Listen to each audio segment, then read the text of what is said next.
my window again. Open up my window again.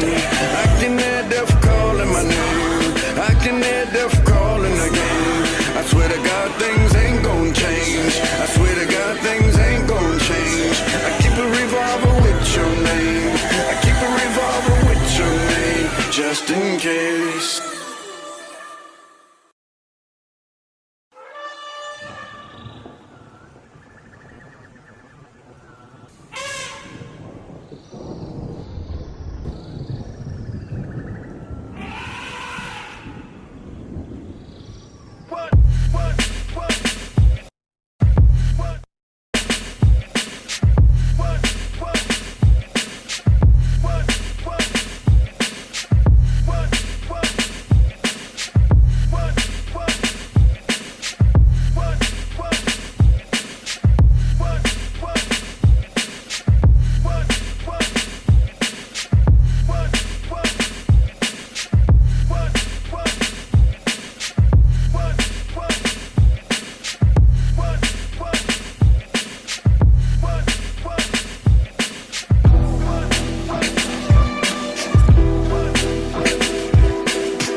Open up my window again. Open up my window again. I can hear death calling my name. I can hear death calling again. I swear to God things ain't gon' change. I swear to God things ain't gon' change. I keep a revolver with your name. I keep a revolver with your name, just in case.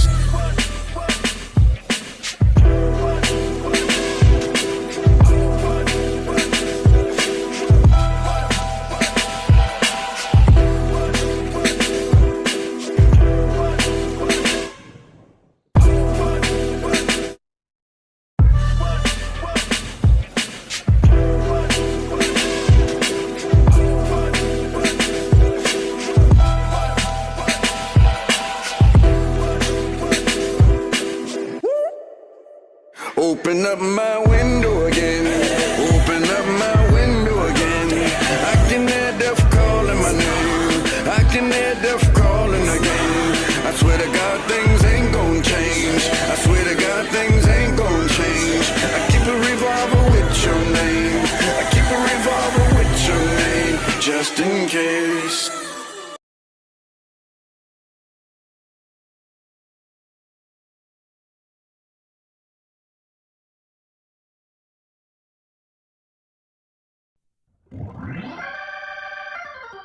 Brothers and sisters of the congregation, today's sermon is called Rave in the Wasteland. Now when I say wasteland, I'm not talking about some barren desert, some foreign land. No. I'm talking about that interior wasteland. I'm talking about that place inside where we are most terrified. I'm talking about that place where we are most confused and disillusioned. That place we slip into when our lives fall apart. That place where we least trust God. When I say rave in the wasteland, I'm talking about a new way to be with our adversities, obstacles, and challenges.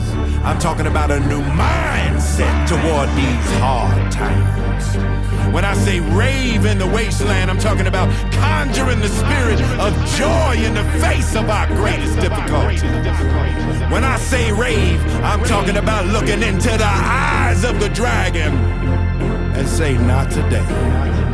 Brothers and sisters, let us call forth the energies of gratitude and celebration.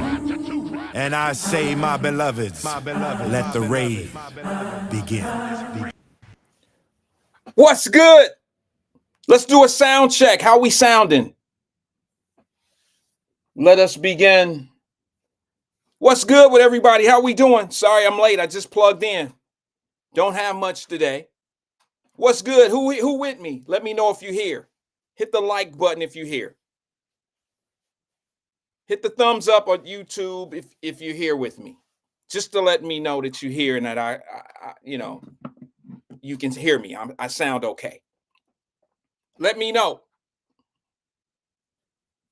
Are we good?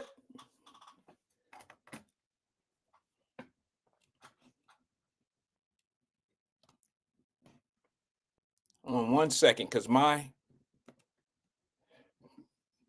bars are not going up. I just want to make sure we're good on the sound.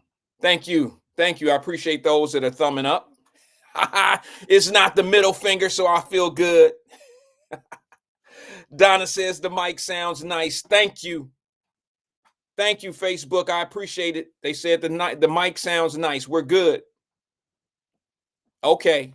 YouTube, somebody shoot me let me know. TikTok, let me know. We okay? Who else we got? Twitch over here. Let's see. Yeah, let's just make sure we good. I got one that's down. It looks like it's Twitch. I'm sorry, what is that? Sorry about that, guys. I'm just having a little bit of technical difficulty, if you want to call it that. I think I'm up and good with everything. There's just one. I just don't remember what this platform is because I don't recognize. I think it is Twitter. It's Twitter. I'm sorry about that. I just don't I'm not a big Twitter guy. Sorry about that, Twitter people.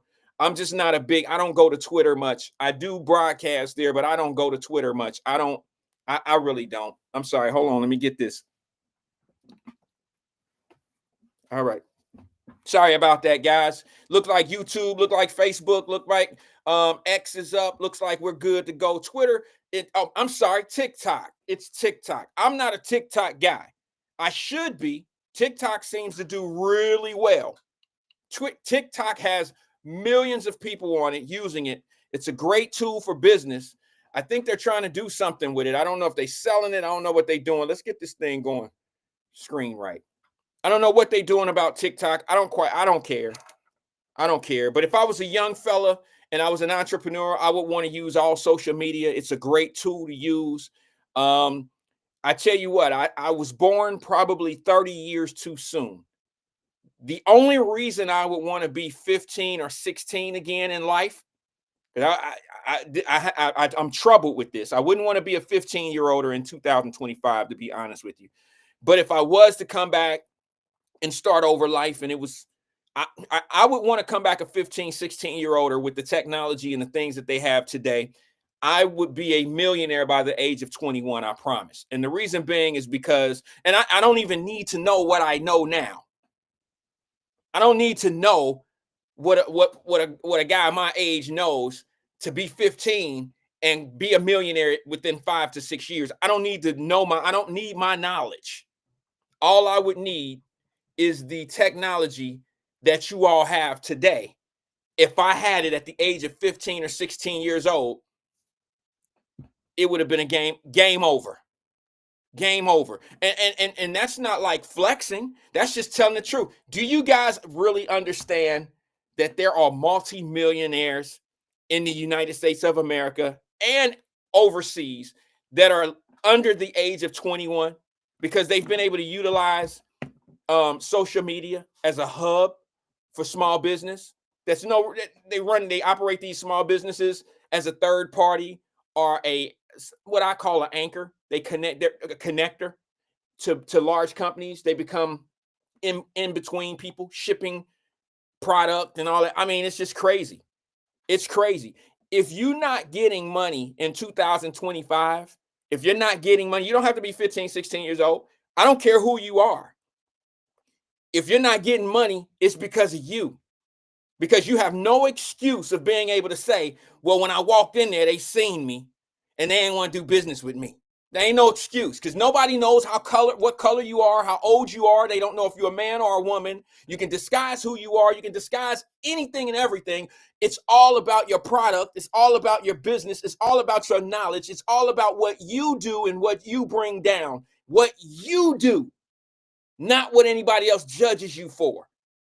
Y'all, now that's some bullshit. You ain't even, if you're not getting money, it's because of you. And I ain't talking about those that's on the job. I'm talking about those that make up the excuse, well, I couldn't get started because, you know, when I walk in there, you can apply for an SBA online. And there's no excuse that the white man ain't going to give you no loan. Apply at a black bank. 13 of them, I'll share the list on my page if you want me to. Apply at a credit union. Borrow against your, if you have confidence in yourself, borrow against your 401k. No excuses. It's easy to say what you can and what you cannot do. It's easy. The shame and sad thing about it is people actually believe you. People will actually believe you if you don't. I see it all the time. We've had the instance right here on the show years ago. I know people that, you know, we get amnesia sometime on here. People get amnesia as if I haven't brought real situations to the table and actually put them out there so people could actually, share their experiences. And when I hear somebody say, well, I couldn't do that, I always try to ask them, well, why not? What happened? Can you share with me your denial letter? Can you share with me what actually happened to put you? Are you going to quit? Are you going to quit because you were not able to? Hey, listen, I don't want to disappoint you, Tanika, LaDonna. I will share those banks, but they have a higher rating of turning down black loans than actual white banks. That's not me. I'm not trying to discourage anyone. I'm just letting you know that it ain't always what you think it is.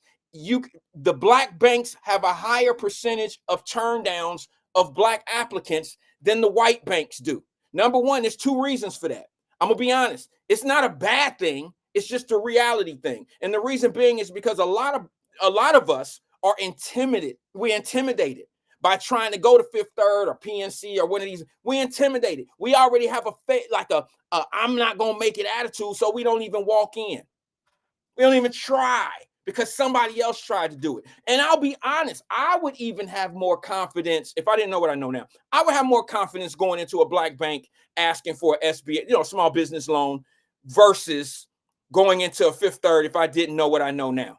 Because of the way I was raised, I would feel like, oh yeah, they gonna hook me up. Bro gonna hook me up. They gonna hook me up in there. I would probably feel better about my position and then take my ass in there and not have my paperwork in order and get denied because the underwriter actually says you don't qualify for these reasons here, which they have to disclose those reasons to you. And then I would walk out of there not with the same denial attitude. I would probably walk out of there trying to get my shit together, get my things together. Like, okay, they told me to work on this, get my GDP, get my debt to income ratio down. All of that plays a major factor. Where if I walk out of Fifth Third Bank, man, Fifth Third ain't shit. They want to get the money to the white boys and over the Rhine so they can get their stone buildings put up and all this. Oh, that's what. And then we hear those stories, and that tends to float around, and that seems to be the narrative. If you want to open up a business in downtown Cincinnati, you don't need Fifth Third. You don't need PNC. You can get money out of California. You can borrow money in any state. It could be from a black bank, a Jewish bank, whatever you want to. You don't have to look for your local stuff to make something happen for you local. That's the beauty of this technology of today. There's no excuse other than self. I didn't know how to do it. Try that first. I didn't have all my shit together. Try that first.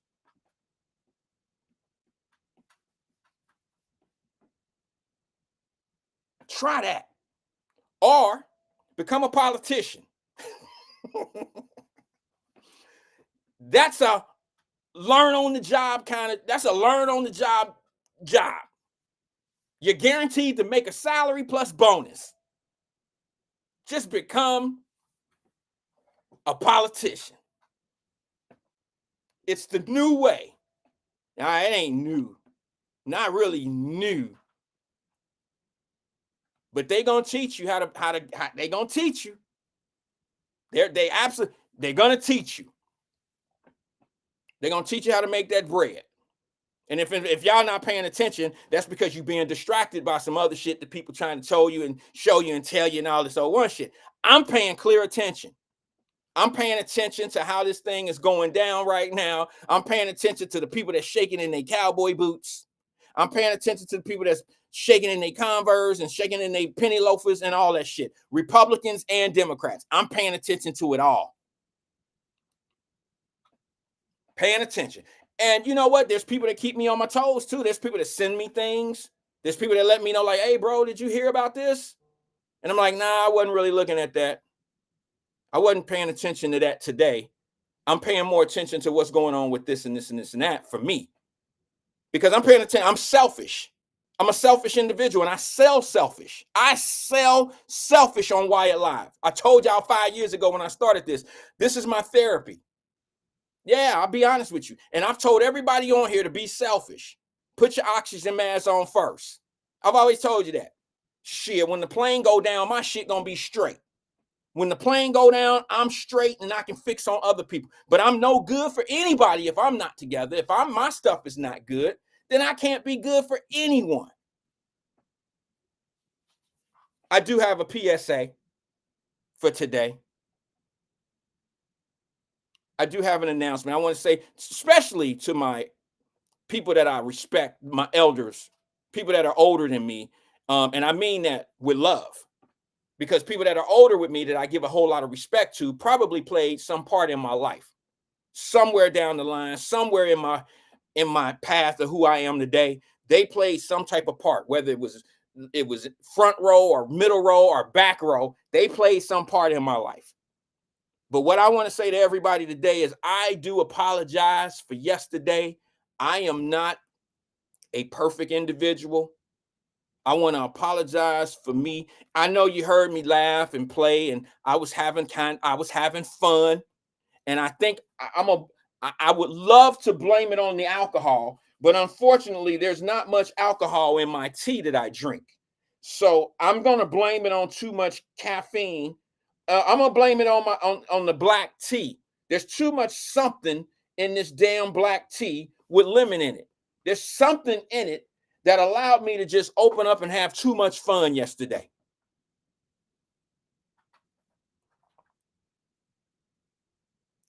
And what I mean by that is, I think I had too much to drink. Because yesterday I was just filthy at the mouth.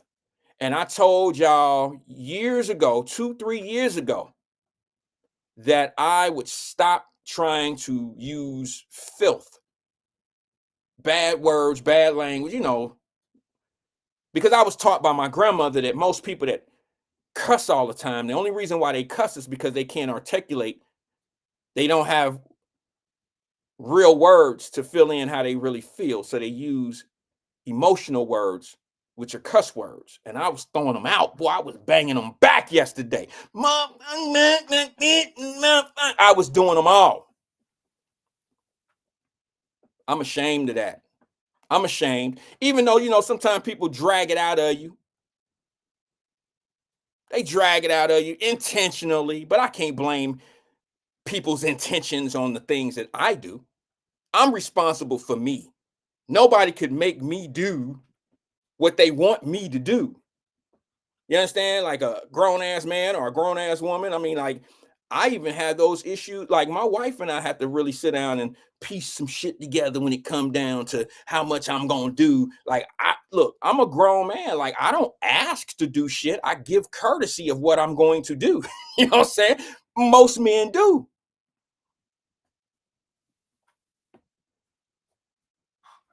Most men do. Like, I'm gonna be honest with you. That's the only thing my wife ever had a problem with me in life, was the fact that I am so, I don't know if you want to call it selfish, but I'm so set in what I do as a man, and I know how important everything that I do in life at this point is important to me. So every decision that I make it okay.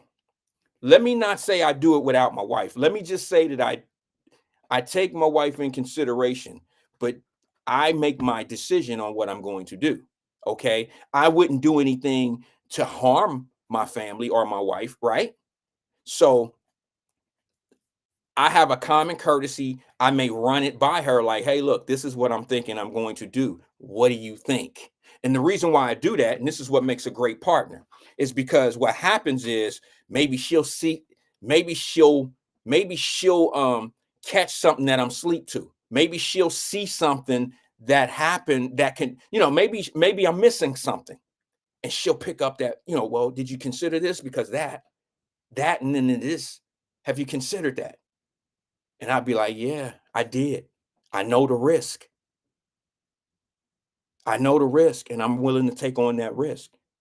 And not one time has she ever said, no, don't do that. Don't do that. And we've had our conversations where she was really adamant about it may not be the right thing to do, but she's never said, well, it's on you.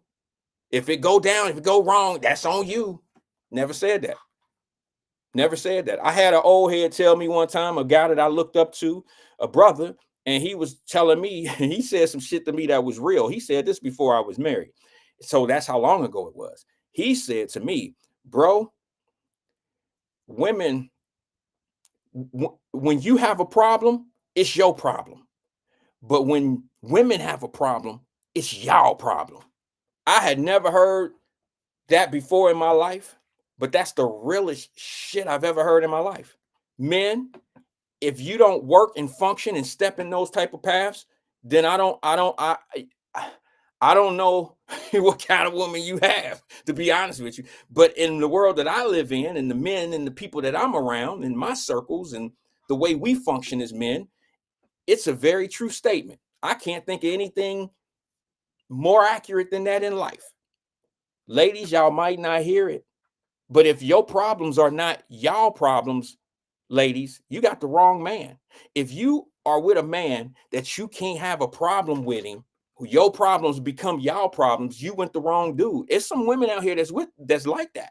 Y'all with a dude, and there's nothing wrong with how you rock with your situation. I'm just being honest with you. Most men don't want their women in a predicament or in a situation by themselves. Like, baby, I got that slack. I mean, like, I got you. Like, it's us. That's what it is. But I remember this old dude telling me back then, he said it. He said, bro, when you have a problem, being me as a man, he said, when you have a problem, brother, it's your problem. You handle it. You don't take, men don't bring it. If you got a man that bring his problems home and bring them to the table and y'all sitting down rocking his problems and shit like that, I don't know about that. I mean, I guess a man could vent, talk about it or whatever, but a man is going to be a man and he going to handle his shit. Like bringing another person into it that's giving you another head to worry about, somebody to worry about it. I don't know about that. I don't understand that. But I do know when a woman has a problem, she don't have a problem by herself. If she has what you want to call a man. Any woman, I'm going to tell y'all this right now. If y'all got a man and you going through problems by yourself at home, if you worried about how that bill going to get paid, if you worried about the groceries this week, if you worried about the price of whatever it is going up, if you worried about all this shit and you worrying about it by yourself, but you got somebody, you ain't got nobody. Cancel me now. Fellas get mad. He's messing up the game. It always take one of them dudes. It always take one of them dudes. He don't know my situation. You right, I don't know your situation. And I ain't trying to mess your situation up, bro. I ain't trying to do that. I've been known to do it, but I ain't trying to do it on purpose. I'm just saying, step your game up. All I can tell you is this, and I don't mean to be rude, nasty. You've heard me say this before. I don't know anything on this planet, and I'll put my kids in this category. I don't know anything on this planet that would rock with you harder than a woman that trusts you, love you, and know that she can depend on you. I don't know anything on this planet that would be more loyal. That's all I can say. Anybody disagree with me, tell me now. We can talk about it. But I'm just telling you that I can't say the same thing for men, but I can say that about a woman. I'm just being honest. I can't say no more about that. Let me take a sip.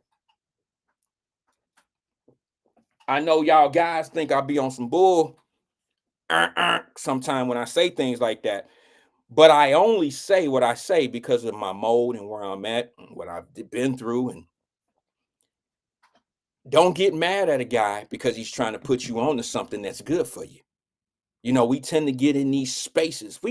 Brothers tend to get in this thing where we're not vulnerable with each other. We're not vulnerable with each other because we have too much. We got too much ego sometimes. Now, I don't think ego is a bad thing. Ego is necessary. It's hard to defend your home. It's hard to defend your castle. It's hard to defend your space with no ego.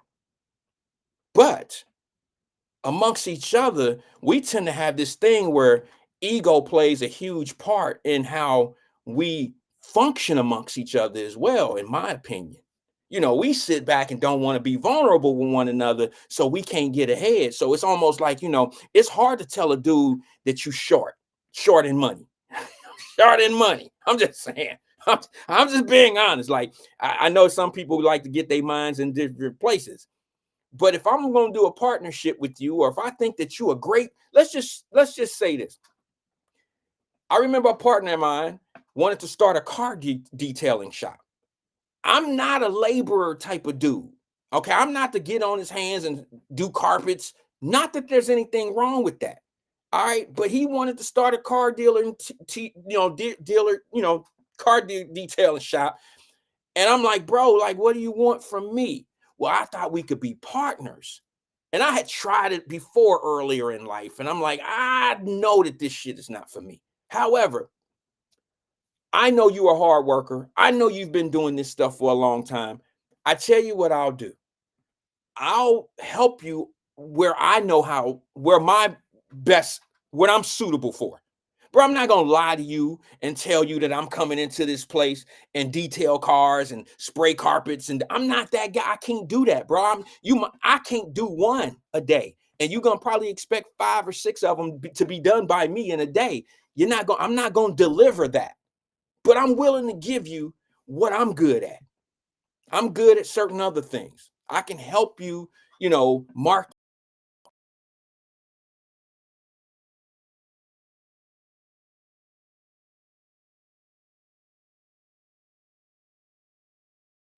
I'm not going to be. Uh-oh, it looked like we cut down. Did we come back up? I'm sorry about that. It looked like we shut down for a second. But I'm not going to be that guy that's going to be able to tell you, here, let me make sure I'm good. Are we good? We back up? All right. I'm not going to be the guy that's going to come hit the clock and I'm going to produce what you need out of me. I'm not productive like that. I hear you, sis. Alethea said, it's hard to tell another man you're short. No diddy. You're right. I don't mean that. I know where minds go sometimes. I'm just talking about the vulnerability, because look, let me just tell you, I've been through vulnerability with dudes that didn't have good intentions. Like, they'll play on the fact that's part of the game too. I'm on crap right now. I'm effed up right now. Hook me up, put me on, and it's all game. That sounds like vulnerability. It sounds like somebody that's trying to come at you with a pure heart and you need to uplift them. You need to help them or whatever. It sounds like that, but they have no intentions of paying you back. They have no intentions of doing anything, that's going to make a relationship with you and this person a longevity relationship. They have no intention in that. It's all game. And see, what happens is when you start dealing with people like that, you become like immune to it, and then you don't entertain people. You don't entertain their vulnerability spot. You think they on game. You think they on some bullshit, and you don't even give them an opportunity. You don't give them a shot. I had a few guys. I'm gonna be honest with you. I had a few guys. I never really invest in the product. I invest in the person. So whenever I see someone that has an idea or whatever, if I see them going in the wrong direction, the first scale, and I shouldn't tell my secret here, but this is a secret, and maybe you guys could get your stuff together and try it on someone else so you'll be ready and prepared. But my secret of if I'm going to deal with you or not is this. I'll be honest with you. And that is, if I critique what you have going on, I watch how you accept my critique. And I might not be a genius at what you do, but there's going to be some space even in what you could have the best bar. You could be the best barber in town I can't cut a fade. Shit, I can't shape nobody up. I can't do anything like that. I can't do anything productive in a barbershop other than maybe sweep the floor. Okay. But when it comes down to the books and marketing and maybe putting some capital up, I'm suitable for that. But I still have to pay. I might not tell you how to fade, but if I'm telling you how we need to make the walls a certain color, or we need to push it to this direction, we need to maybe go in this particular area of town. If I start critiquing what's already there and trying to change, I pay attention to your reaction to what I'm saying. If you're open for critique, then you're probably, we can work. But those that just, that are not open, because some people are sensitive to what they build. I am. I'm very sensitive to what I probably lost a lot of money at the beginning of my stuff because people was trying to tell me things and I just gonna do it my way. I might have been able to make more or do something special or do something better, but I was stubborn. I was the type of individual. I tell you, my favorite story in the world, I think I've shared this with people before. My favorite story in the world is when Magic Johnson, one of my favorite basketball players in the world, when he retired from the NBA. I know some of y'all like, damn, here you go with that story again. Well, some of y'all been here since day one, so you're going to have to capture some of this repeat conversation sometimes. But listen, one of my favorite basketball players in the world is Magic Johnson. When he retired from the NBA, he opened up what they call, like a sports shop. One of his first businesses that failed. Now he's a billionaire. It failed. Magic Johnson jerseys and hats and all that old shit. Magic Johnson had a business. He didn't listen to anyone. He put the money up because he had a lot of money. And what he did is in this business, he went to all of the shows to order his product, jerseys, hats, t-shirts, socks, all this stuff in a sporting good type store. Went in there and bought all the jerseys and the hats and all this old stuff that he liked. He liked all this different style stuff. That was what he liked personally. He didn't go get the proper people to put him around him. He didn't get him a buyer. He didn't get him certain people. He didn't bring young people around him. He didn't look what the trends were. This dude went in there and bought I think it was $250,000 worth of inventory. And he bought everything like he was in the damn JCPenney catalog. He was just going through like he was on Sheen or some old dumbo. He was just buying everything that he liked. And he wasn't being strategic. He wasn't buying the things that his customers may like. He was buying everything that Magic Johnson liked. So his business failed because people were coming into his shops and they weren't excited about his product. He didn't understand. He didn't get it. Now, this is Magic Johnson telling the story, not me. I'm just repeating what he told the story. He was like, man, I made the biggest mistake in the world that I ever made is I didn't listen to people in the industry that they knew. And I didn't know. I just had the money and I just did what I wanted to do. And that's what he ran into. The problem is he ran into what he was being selfish and it was all about what he wanted. And, you got to learn off other people's mistakes. And I certainly learned off of that mistake that he had. And I pass it on to us here. I just feel like sometimes we have to be vulnerable if we're going to be productive for one another. And the hardest thing in the world is to lower that guard and be vulnerable, especially man to man. Man to man. Ladies, I think you do a better job. I know y'all probably fellas on me today like this dude on one of them, it's the ladies' day. No, it just happens to fit in what I'm saying. I think ladies tend to, first of all, before I say this, let me say this. I think men get along better than ladies get along with each other.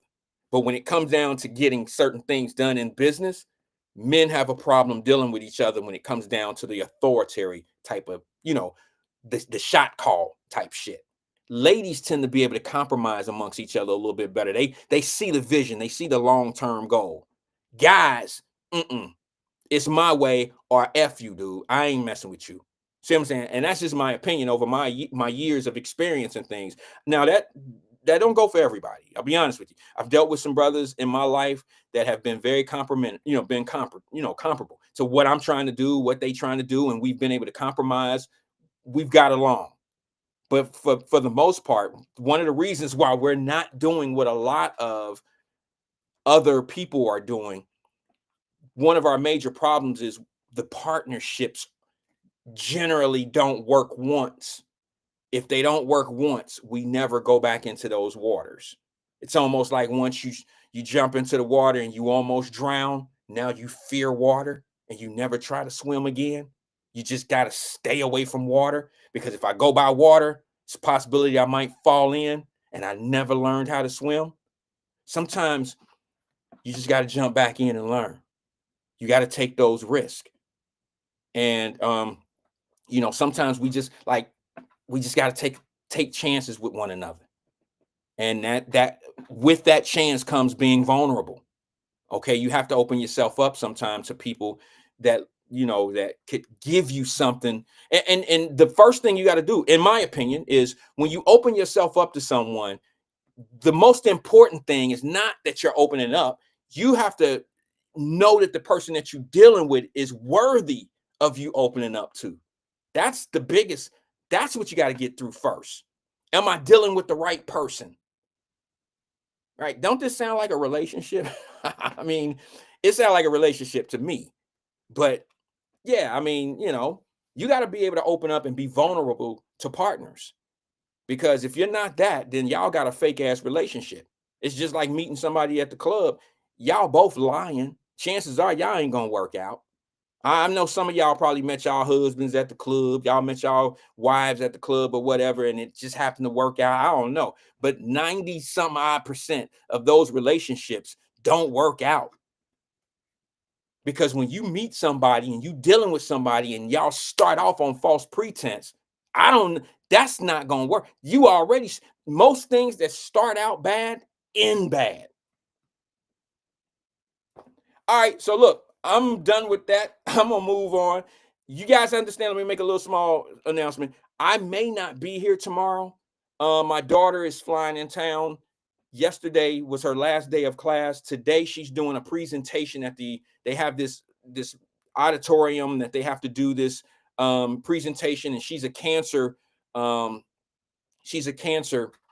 getting into cancer research. She's a doc. She's going into medical school, studying cancer research and things of that nature. So she's at in Nashville right now doing this thing, and she called me. You know what? Let me see if I can call her back real fast to see if she's okay, because she called me while I was talking. 1 second. And then I'm going to go to the phone lines. I got people waiting. Now you're going to call me.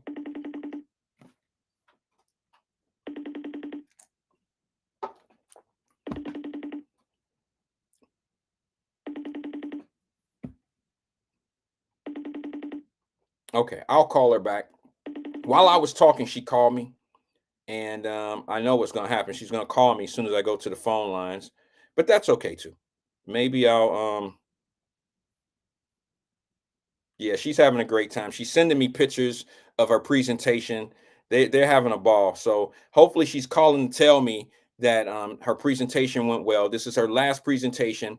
And then she's off to med school. So I'm a proud poppy. And I can't wait for to see her tomorrow. She's flying in.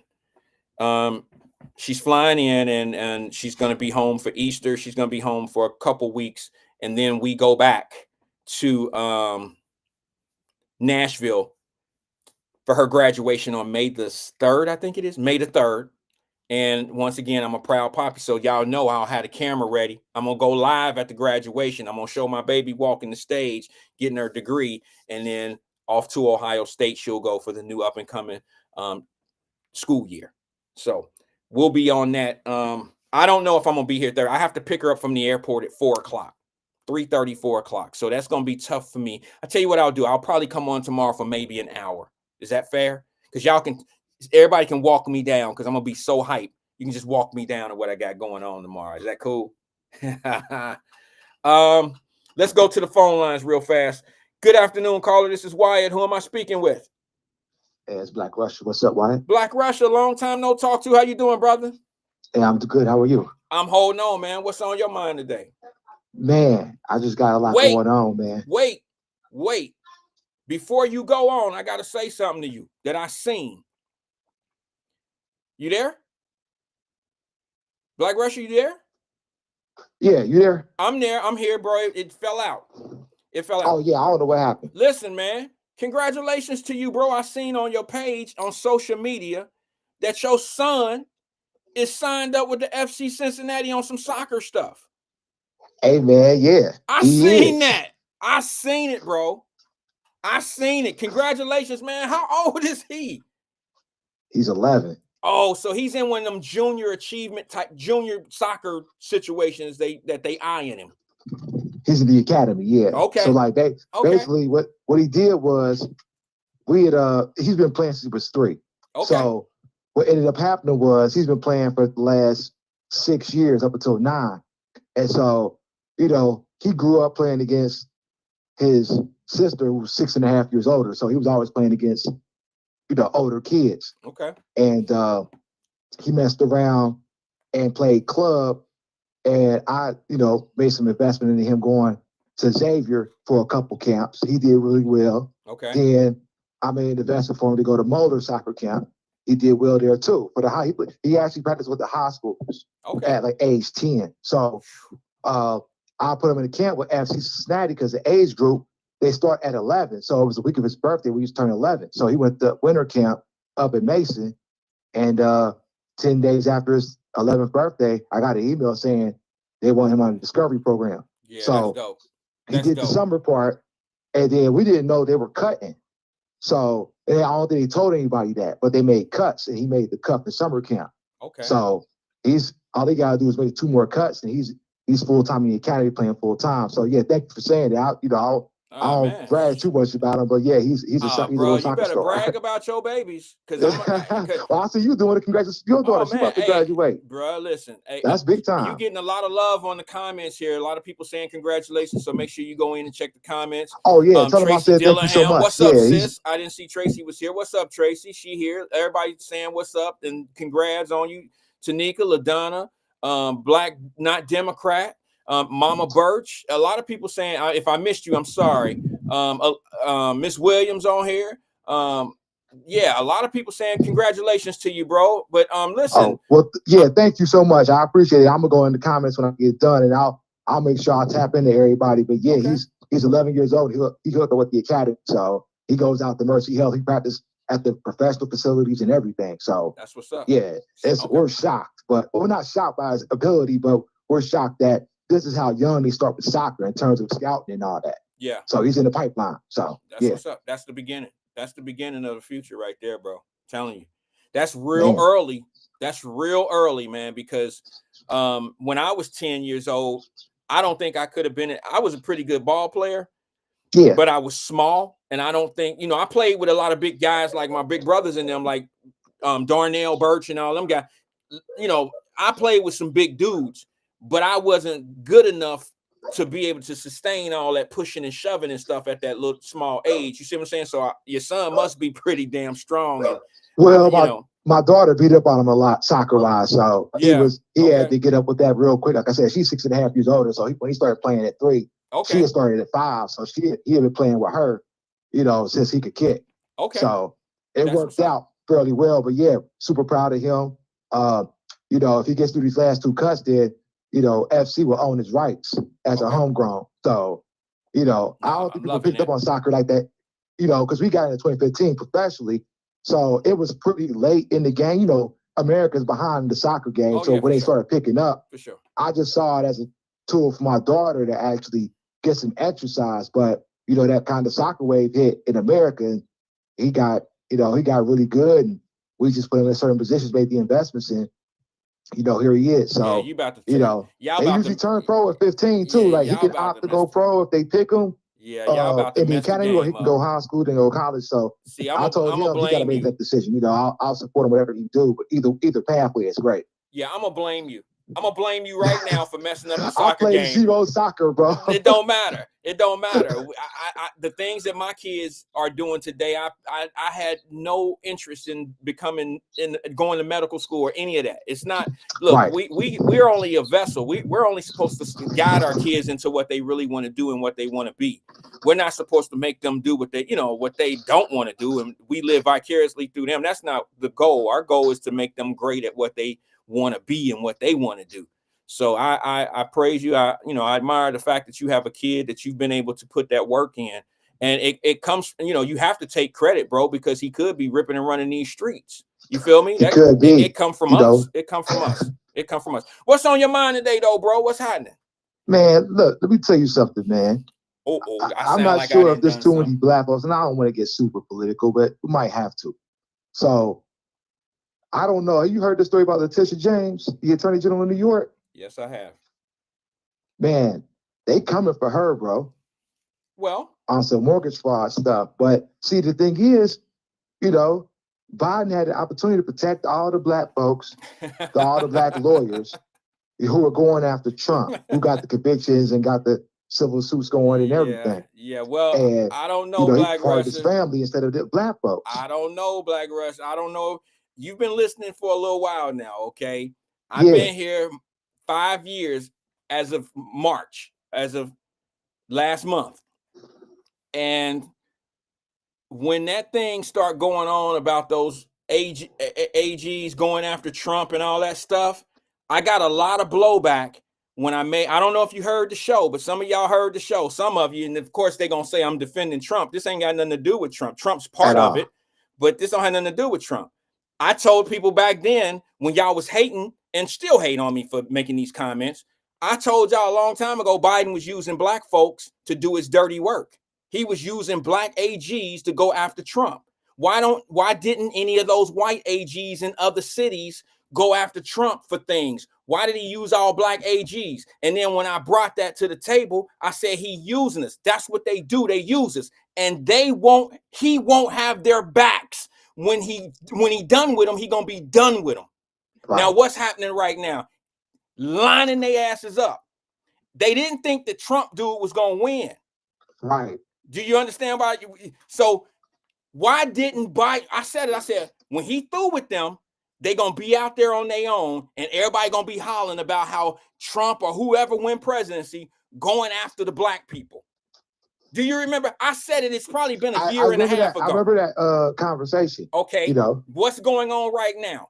Joe Biden, and this is not political. This is like what actually happened. Joe Biden gave pardons to everybody other than the black people that did his bidding against Trump. And if you think I'm lying, check it. If you think I'm lying, check it. So when people got at me because of me making that statement a year and a half ago, during the time that they was filing these charges on Trump and doing all that old shit, I was looking at where it was coming from. And I'm like, wait a minute. Y'all can get mad at me all you want to. You can say I'm defending Trump all you want to, but you don't clearly see what I see. I see these folks are being used. The government wouldn't even file the charges that these people was filing. And I said, okay, guess what? When it's all said and done and over with, I said, they better hope that man don't win because they're going to get done in. And we're going to see if Biden going to be there for them. And where we at right now? Is Biden, who did he give pardons to, Black Russia? Did he give pardons to any of those black folks that was going after Donald Trump? Not that I recall. I think it was his whole family and went 20 years back or something like that, all the way forward. He gave his son, all his brother. He gave them pardons for shit that the government, states can't even come back and file charges on them because they have they have pardons.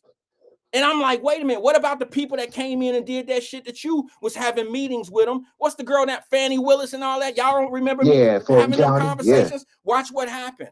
Now, the James lady in New York is now facing the same type of charges that she threw on Trump, which you would never really go back and charge somebody for over-evaluating their property. That's between you and the bank.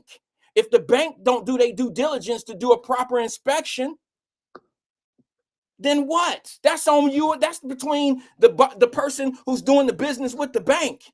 Now she then went in there and did escalation of her property, told the people on the application, Black Russia, that her and her dad was married so they could get a better rate. She also she put like the property had 4 bedrooms instead of 5 bedrooms so she can get a better interest rate. She's done the same things that she accused this man of doing. How you gonna go go do that work for that man like that and not have your shit together like that? How It's you gonna do incredible, that? bro. Unless you I was saw told we got you. right. They No. don't get you right. They don't even get you. Like the same thing Marilyn Mosby did in Florida. He didn't help her out with no parting. You know, Fannie Willis, she got caught up, ain't help her out with no parting. Then now we got Letitia James, who's the loudest of all of them for real. Guys seen the video of her last week talk crazy about Trump. And it's like, yo, where's Joe Biden at helping these black folks out? Well, he can't do nothing now, but he had about 60 some odd days to pardon them. Once he seen that Trump won, he pardoned his whole family and left the black folks hung out to dry. And like, I don't see the same energy for, Biden not pardoning the black folks versus Trump doing whatever he doing. It's crazy to me. I'm like, yo, there's no accountability. Well, you don't have to be a Trump fan or a Trump lover or a Trump hater to see that these people about to get done in, and the people that who they was supporting and that they was doing this work for is leaving them out to hang and dry. And you don't even have to like me for telling this truth. But don't say that I didn't say it a year and a half ago. And they can get mad at me all you want to. But it's funny how the things that I told you that were going to evolve, they tend to come home to roost. And then you get mad at me because you don't want me to say, I told you so, because then I'm a Mr. Know-it-all or whatever derogatory statement you want to make about me. I'm not trying to be a show off at it. I just told you this shit looks fuzzy and it don't sound right to me. It don't look right. If the government won't go after this man, why do you think that a state AG will? I don't understand that. I don't get it. And I just don't like for black folks to get used by people and then be told that they being done. Like, for instance, you know what? I don't really want to talk about that. I don't want to talk about it. I don't want to get into it because I don't like to get into those conversations of I told you so, because everybody can't handle that. Everybody love it when they don't have all the information, so they can question what you're saying and they can challenge your thoughts. But then when it comes to being real, then they all of a sudden come on and capture into, he think he know everything, because they don't go back. They get amnesia. They don't go back to the initial conversation. But you know what? If you want to say I told you so, go ahead and do it. Kamala Harris out here saying I told you so, and everybody's clapping and jumping up and down like, yeah, she told you so, and they think it's the greatest thing.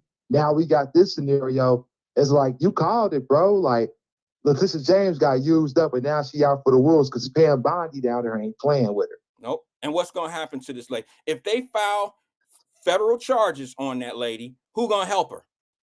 And see, that's the sad thing. I don't want to see the sister get destroyed. Nah, nobody's saying that. Well, that's what's going to happen if they go at her.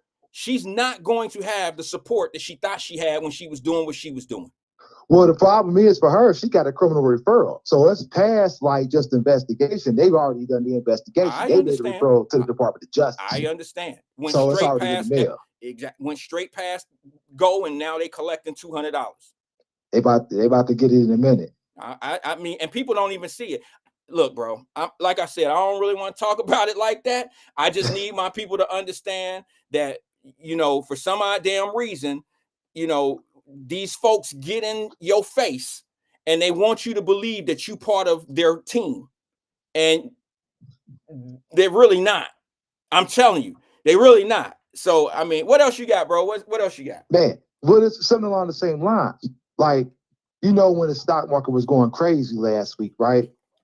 And there were a lot of folks talking about Marjorie Taylor Greene, trading stock or whatever when all that stuff was going on. And, Democrats and folks who support that party were saying, get her. She's trading stock. She got inside information. But the thing is, locally, we got a Democrat doing the same thing, and it's not the same energy at all. And I mean Greg Landsman. He was on Black Radio yesterday, and it was funny because a white guy called Black Radio, and people don't like this caller for whatever reason. That's fine. But he was trying to put out some truth that was already national news, but it just hadn't gotten to Cincinnati yet. So Greg Landsman basically traded a whole bunch of stock that was valued between $333,000 or $1 million. They ain't really got an exact valuation. But he did it at the same time when the market was crashing too. And it's like, yo, where's the same energy that people got for MTG for Landsman? Is it because he's a Democrat? Is it because he's Jewish? I mean, I don't want to ask too many questions along those lines, but I'm just looking for the same energy. You're not gonna get that, brother. That's crazy. I seen that. I actually put that story up from Cincinnati.com in the Wyatt Live Messenger group. I sent it in to our group in the Wyatt Live Messenger group last night. And I just want to know, why didn't anybody bring this up? I mean, you had that particular person on your radio station and you could ask questions. I didn't know that I didn't know that somebody called in and asked questions. Yeah, he was live in the studio while Lance was in the studio. This caller called and asked about it. And Lance said, I don't know what you're talking about. Then the very next day, we got an article. Wow. Okay. Well, guess what? I believe he knew.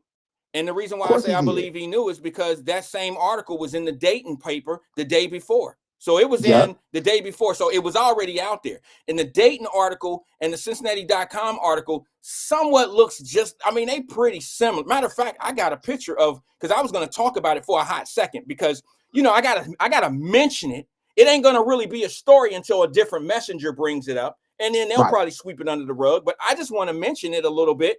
It's funny how when you're talking about stocks and this and this and that, it says Cincinnati congressman sells off hundreds of thousands in stocks looking to shore up Congress trading rules. I mean, go read the story in Wyatt Live Messenger group. I'm not going to sit here and tell you what you can read for yourself, but it don't add up. It don't, here's my problem with a lot of things. I get tired of rich people coming to talk to poor people or people who they call, working class or whatever. I get tired of people falling for these fake ass rich people's, narratives and they fakeness of they looking out for you. We then went from the millionaires ain't shit to now the millionaires telling people that the billionaires ain't shit. But yet the ground floor level people still the working class people. Now we got millionaires telling us that the billionaires ain't shit. But the millionaires keep getting richer by playing on the small guy. That's the craziest shit in the world to me. Now, I read the story, and we're talking about a sale of stocks in between $376,000 to $1.5 million. How many people was listening to him talk moving stock like that? I would guess not many. Okay, well, look, I'm not saying they ain't got no money. I'm not saying that. I'm just saying the average stockholder, the regular person in the 401k, or the regular person that's shaking and moving a little bit, they not moving 375,000 to 1.5 million like that. And you're gonna come in here and talk about the people? You're not the people. You're one of the elite. You're part of the 1 or 2 percentile of this country. How you representing the people? You not the people. That's just me. Right. No, but people don't understand Lance's background too. First off, last year when he ran for re-election, he had already got caught up in some stock stuff because he had moved some stocks and didn't report it. Like he was one of 80 congressmen who failed to report that he was trading stocks. Well, that's Democrat and Republican. I ain't got no love for none of them. It was across the board. Right. It was across the board. Yeah. So people want to be selective in, who they want to target. And like for me, it's like, yo, if you got somebody in your backyard doing this stuff, why are you worried about what Marjorie Taylor Greene doing down in Georgia? When you got somebody I'll tell you what would be a great conversation to have, brother. And I agree with you there, but be a great conversation is to have one of them guys come on the radio and tell my people how to get where they going. Give my people the insight on how to get their money right.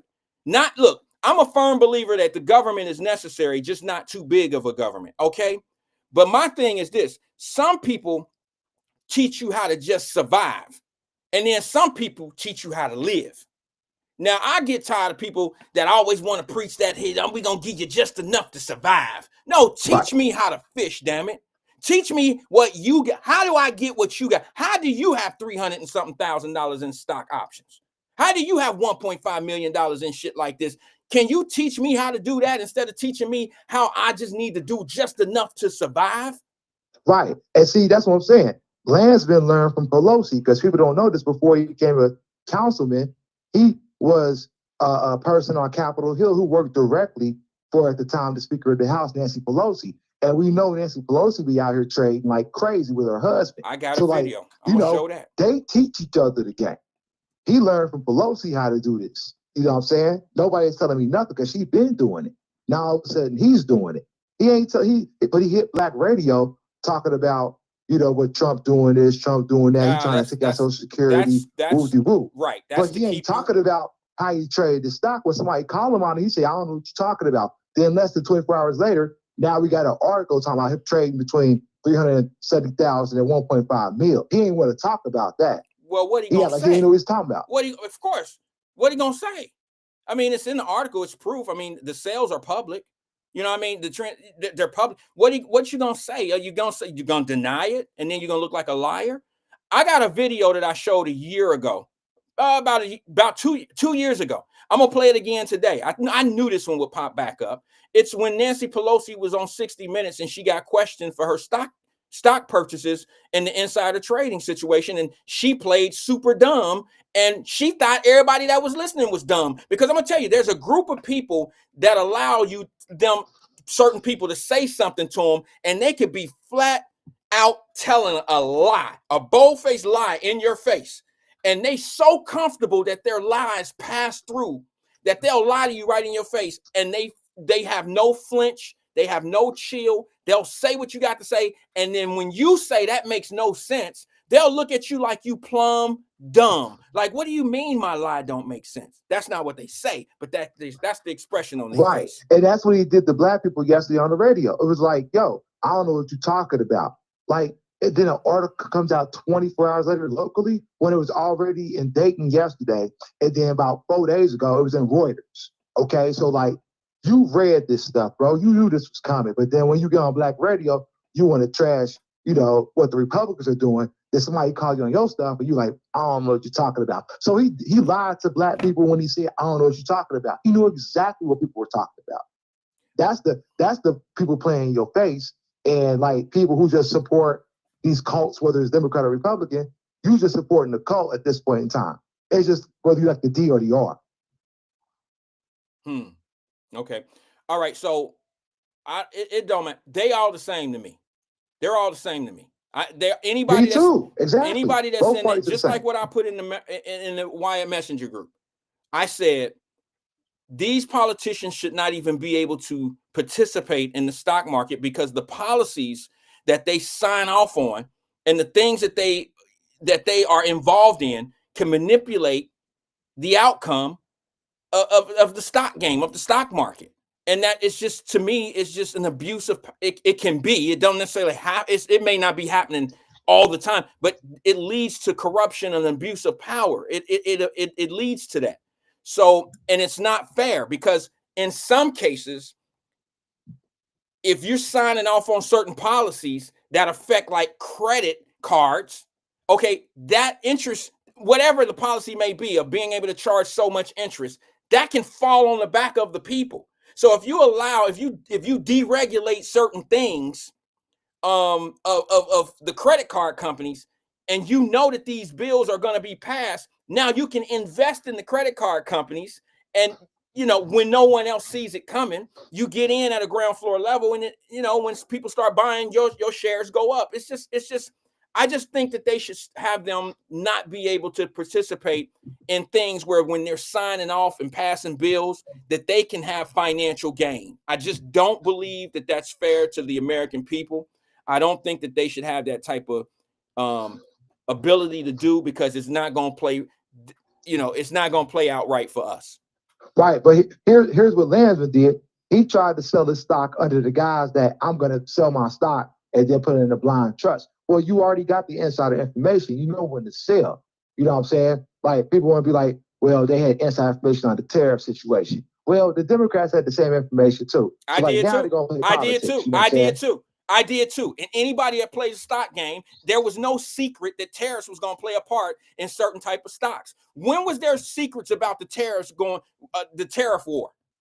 See, this is what I'm saying. When people get information, if you don't know much about, if you're not educated about certain things, then once things start to happen, You got reactive people and proactive people. Right. People that are proactive actually knew that the tariffs were going to play a huge part in what was going to go on in these stocks and how the value of companies. It's just evident that that was going to happen. And especially the Congress folks, they knew it was going. They knew it was going to happen. Well, an average investor know. There's no way in the world that I didn't know that I should move certain things around that are not American made, because these things were going to affect my bottom line. But that's just because I'm on that type of shit. The average person could even see it. There was no, did they have secret meetings that tariffs were going to go up? Were there announcements weeks prior that tariffs were going to go up 25%, 10% on that country? You knew well ahead of time. There was no game in that. Do you understand what I'm saying? There was no, it was prepared, it was premeditated, it was there. He campaigned on it. Well, all I'm saying to you, brother, is no one was surprised that the market was going to go the way it went. If you're in the stock game, if you understand how it works, they had plenty of time to prepare. No one could guess where it was going to end up, but chances were that the numbers were going to go down. It was going to tank. And here's the thing. Once again, I got to say what I got to say. In Wyatt Live Messenger group, I made an announcement before anybody was accused of insider trading or anything. I said, look, we are going to be in a position, folks, in the next couple of weeks. I'm thinking, I was guessing a couple of weeks, to be able to buy. Get ready to buy. Get ready to buy. And I told everybody, get your $50 ready, because there's going to be certain things that when I think we're at that rock bottom, let's buy at $50. Let's buy $50 worth of this particular stock or that particular stock. I was prepared for it, and I tried to tell my people.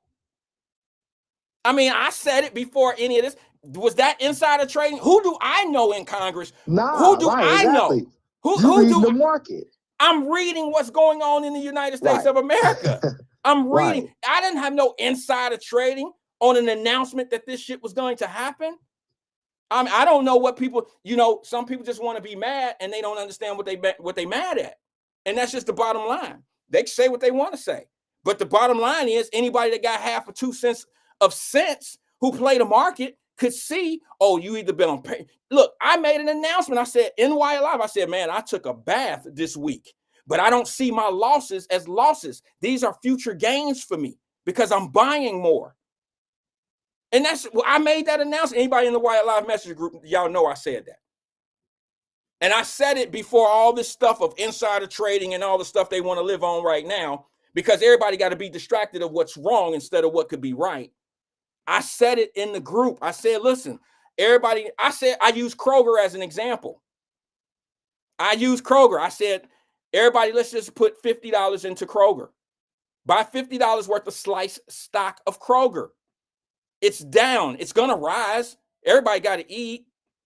It's down. It went down. Now, what I do every day, Black Russia, is I post Kroger stock in the Wyatt Live Messenger group every day. I don't give a damn if I made $1 off of it. Literally $1 off of it a day. Not one day have I posted in a week and a half, posted in Wyatt Live Messenger group the stock, and it's been down.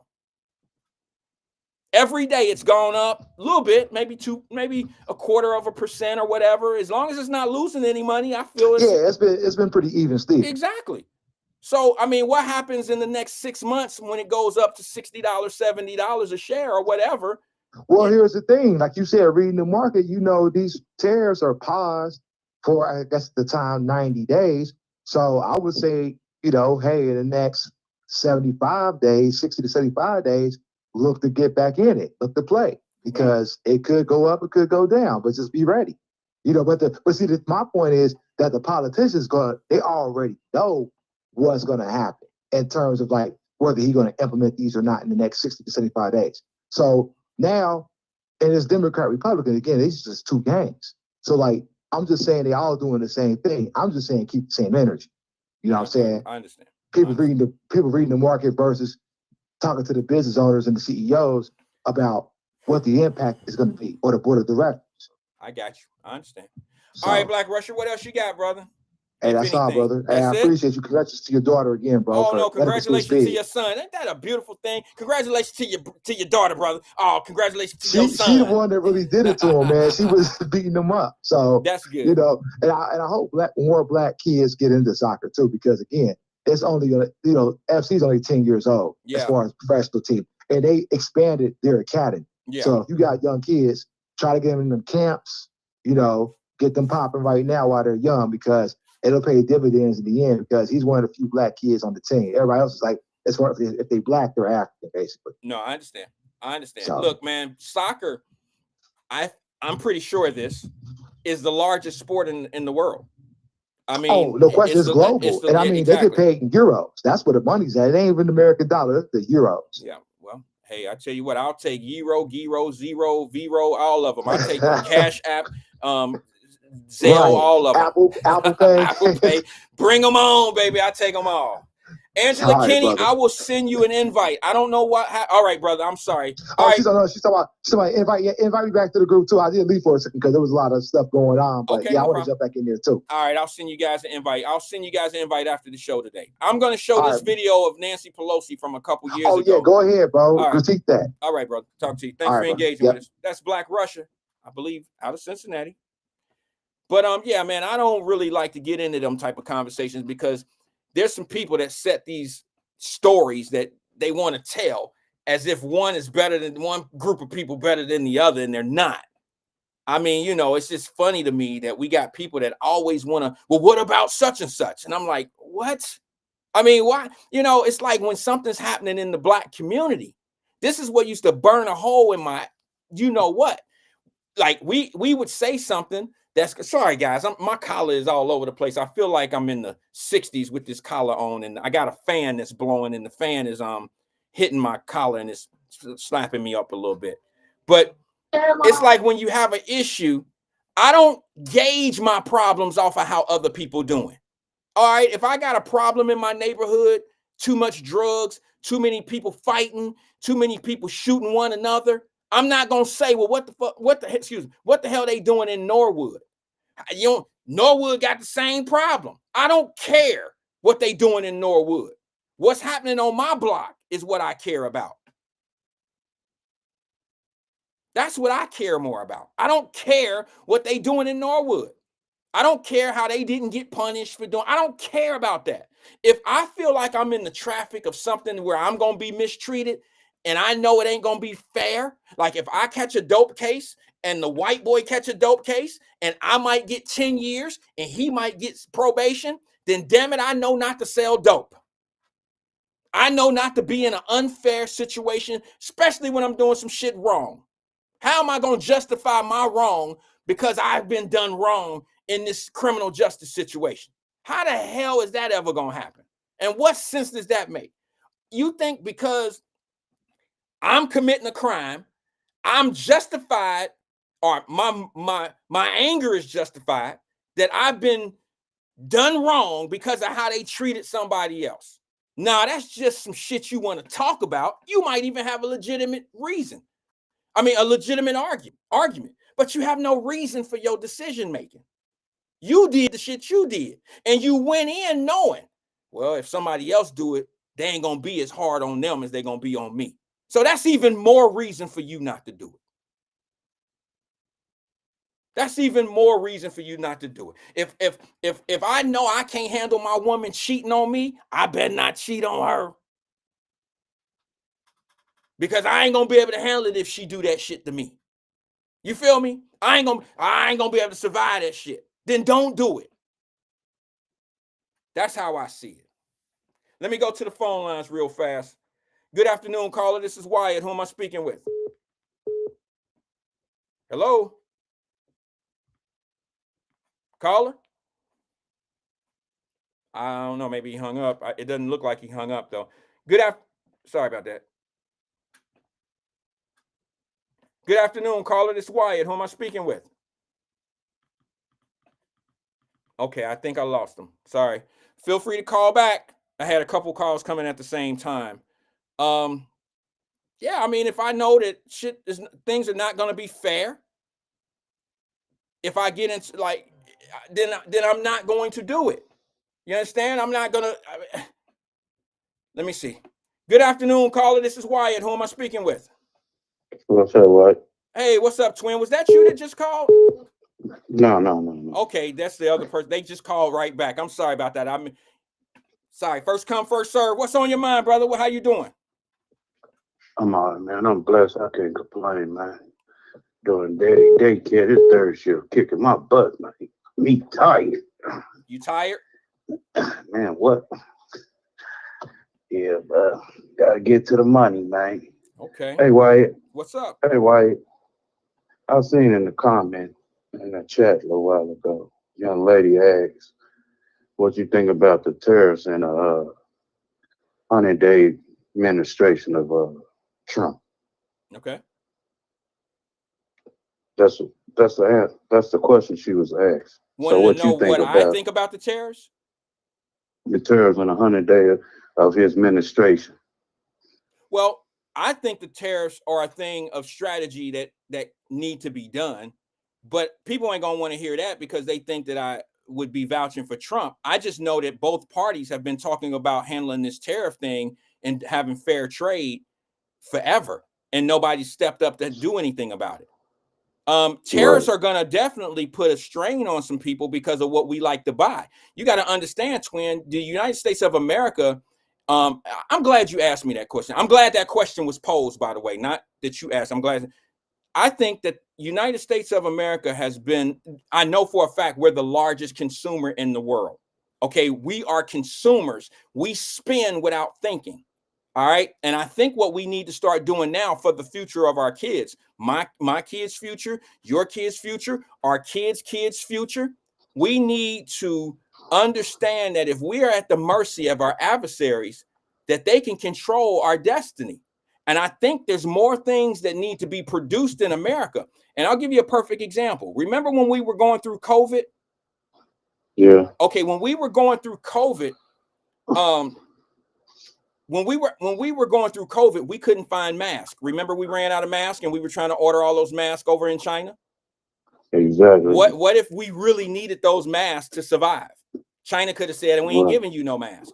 Remember when we needed respirators, breathing machines, and all of that, and they couldn't get them over here fast enough from China? And Right. what did the president do at that time? He had the car manufacturers in the United States of America up in Detroit making respirators on their assembly lines. Remember that? Right. And then we start selling those respirators to other countries because we were making them so fast and we were sending them off and selling them, sending them IOUs. Right. Remember that? That is what America needs to be right now. We need to be our own manufacturer and distributor. You see what I'm saying? In a lot of products. And that's just how I feel about it. That's why one of my next moves, when I put that post up that only 3 people put a check to, which I love it because I don't pay attention, honestly, twin, I don't pay attention to the people that thumb my stuff or give a check or a like to. I pay attention to the people who don't. It means more to me to know that the people who say they rock with me, who don't engage with what I'm talking about and do, that mean more to me to pay attention to that. Ventilators. Hey, what did I call them? Hey, respirators. I'm sorry. Thanks, Amber. Go ahead, bro. You remember how people used to say, "Sleep tight, don't let the bed bugs bite." Ooh, yes, my grandmother used to And say you that. remember, and they came out, right? Mm-hmm. We never thought it would. A million years they would come out. You remember how they say, "What's in the dark will come to the light"? Yeah. Besides of any politician from Independent, Republican, Democrat, see, everything's got to come to the light now, White. Whether you're doing wrong or whatever, it's got to come. So people, as I see on podcasts and everything else, oh, you just a straight Democrat, you just straight Republican because you taking their side. No, it's not like that, man. Look, people as a black hole, as a black community, whatever, we look up as towards them as Democrats. People was rocking with the Democrats heavy. All right, we got it on, we got this and all that. Now that the cover is blown off and everything, and people revealing they dark secrets and what they've been doing. Oh man, you just a hater and all that. You just why you got so much hate towards the Democrats? No, nigga. No. I've been rocking with you for so long, and you get my vote and all that. And this the thanks I get. See, I never was a vote junkie, man. Twin one never like that. I rock with the thing because I can tell you some shit behind closed doors, why how the Democrats treated the niggas in the hood, Inglewood, south side of Chicago. I can tell you how they got out and everything in a good way. Hey, you know, we known as a corrupt city, but hey, shit gotta be moved. Favor for a favor, player. But why? They got soft, man. These some soft ass Democrats, man. They got soft, man. I swear to God, he got soft. And then you saying Trump doing this with 34 counts and all that. He's a convicted felon, grabbing people by the monkey and all that. Listen here, player. Ain't now one of y'all barged up there like January 6th and said nothing to that man. So go on with that. Because you know why? That man can go back on the history book on you and make up something. Oh, I remember you did this. You did tax and fees and everything else. You got that lady in New York claiming her father as her husband. And now you get mad. Dang, why you claiming your for taxes, whatever she did in New York? Come on, man. That man can go back, man. And y'all should have left him alone. He ain't playing fair. He mad because Obama ran and everything didn't do the things that was supposed to be done. That's why he was mad. And then y'all put 34 counts. And you think that man ain't mad to spend his time in court? I'm getting y'all niggas back. I'm paying every last one of y'all. We go, people go suffer for a minute and everything, go through their trials, whatever, but we go overcome, man. You can't have faith in no damn politician, man. Your help is in God. I don't trust no man for nothing. You got to have faith in yourself first and let God motivate you. Keep this train rolling. And then, other than that, you wake up every day. Well, Trump did this, man, go on head on. Why you ain't check on your baby that was crying? Or your son that's up there shooting downtown somewhere? Why you ain't check on him? But you want to wake up gang banging on Trump. For what, nigga? He can't save you. Well, let me say this, man. Let me just hear you. I hear you. I hear a few different things all in one. My opinion is a lot of people who have kids that are out here ripping and running and craziness on the streets, the 14, 15-year-olds that are out here doing what they doing and shooting and doing the activities out here. I'll be honest with you. I don't think that those are the ones who have parents that are on the radio and on podcasts and on these shows. I don't think those are the people that are making that kind of noise about Trump or about Biden or about Kamala Harris. I don't think those are the people that are in that circle. You see what I'm saying? I don't even think that they're really, and I don't mean to be disrespectful to anybody. I don't know who will agree with this. This is my opinion. I don't think those are real informed individuals, because if they were more informed about how things are going out here, they would know, they would have a little bit more foothold on their kids. You see what I'm saying? So I hear you saying people talking about Trump, talking about this, talking about that. It ain't gotta be about no kids. It gotta be about small stuff. Right. Instead of worrying about, what you said. You said them worried about their kids and this and this and that. Just like you made an example earlier with Lindsey. He said what he doing, and we be doing this in the White House, whatever he said at Congress and all that. But at 7:41 yesterday, a damn big old article under the 2012 Violation Act, Trading Inside, which it was under Obama era. It came out that he's doing some bogus violation. And you talking about we go doing this, we up and we fighting and talking about Jasmine in 25 hours is booking, man, gone. You doing all that for what? I hear you. But when somebody pull your coattail and everything else, I don't know nothing about it. You don't know nothing about it. What you talking about? Who didn't know? Say that again. The part that Greg's Lansman, man. Okay, I hear you. Okay, I didn't hear the when name. He shut up, they always say that they don't know nothing about it, man. See, just like you said earlier, there's a lot of protection there. Just like you said earlier, player. How they pump fake and use the community, man. That's why I be telling people, man, they go every 4 years and stuff, hype the crowd up. Oh, he's good, she good. I like her talk, I like his talk. But what the fuck is you doing for us, though? When we ask for something, it's cool. What I gotta move out of there, Indian Hill or fucking blue ass to get some damn understanding, man. Come on, man. That's why I go by myself, man. Fuck them damn politicians. I don't care less about their head. They don't do shit for your ass. When they do more, the Democrats do more than Republicans. They all in the same boat, man. It's just how much crumbs you gonna get from one another. Come on, man. Well, I think that that's how I look at it. I will say something to that. I want to say something to that. I think politicians are necessary. Okay, I just think that their position needs to be a little bit different, how they handle things, and I think term limits are necessary because you don't want people in politics.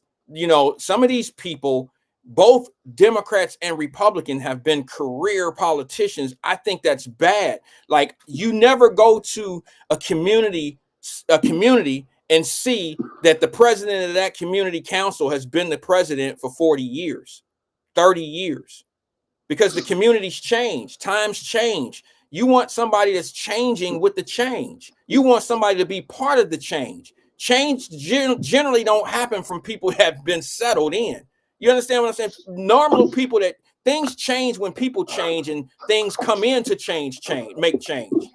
It don't usually come in from people like Bernie Sanders and Nancy Pelosi. Somebody give me a name of I don't even know a long-term Republican. I'm sure there's some. Or Mitch McConnell, is that his name? Them guys are old dinosaurs, bro. They're never going to change anything. They're not up for change. See what I'm saying? But we're in a new area and stuff, but you can't get nobody. If you want to change, you can't get nobody. Oh, Governor Hot Wheels and all that. And hey, man, what type of I got a 12-year-old daughter. What if my daughter look up? Dad, I want to be like her. She ratchet. I'm a face. Hold on now. Come on, man. Hold on now. Hold on. Let me say something. Don't get mad at ratchet politicians and not get mad at the rap game. Or don't get mad. Or your kid got a better shot at seeing Sexy Red on a video than she does a ratchet politician. All right? What if my daughter, somebody grow up like, I want to be like her and everything. I'm gonna talk crazy like that when I get in car. No, man, you don't talk like that. Well, leave that for the street. Well, it shouldn't even be the way y'all look at it. She talking like she from, she been in the streets and all that. Come on, and everything she come out was different, man. She ain't talking about nothing. Okay. Well, she really nothing, man. If you listen to her vibe, catch her vibe and everything, she not talking about nothing. She just yelling for what?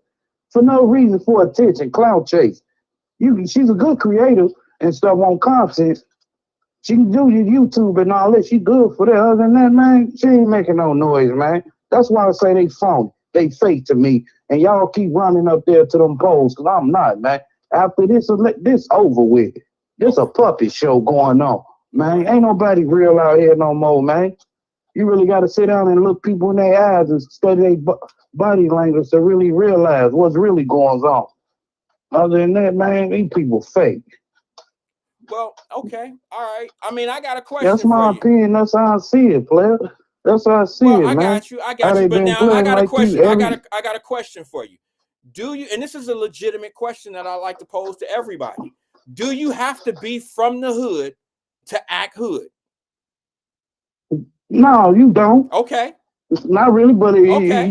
Because I got a real wild hair in my because people be talking shit about hood people. I'm from the hood. I don't act like what they describe the hood is. I don't like when people say somebody act ghetto. I'm from the ghetto. I know a lot of people from the ghetto that don't act ghetto.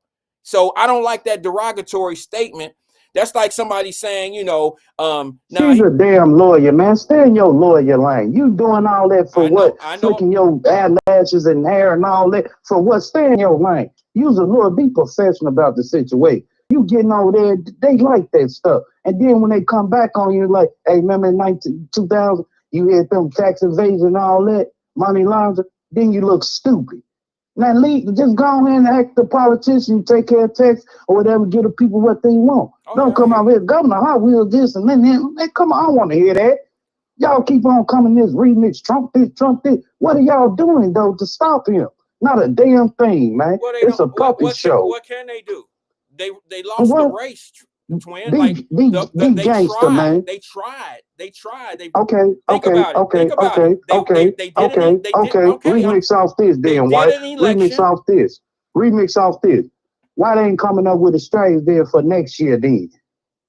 Why they ain't saying they don't even know who gonna be the top of the Senate seat?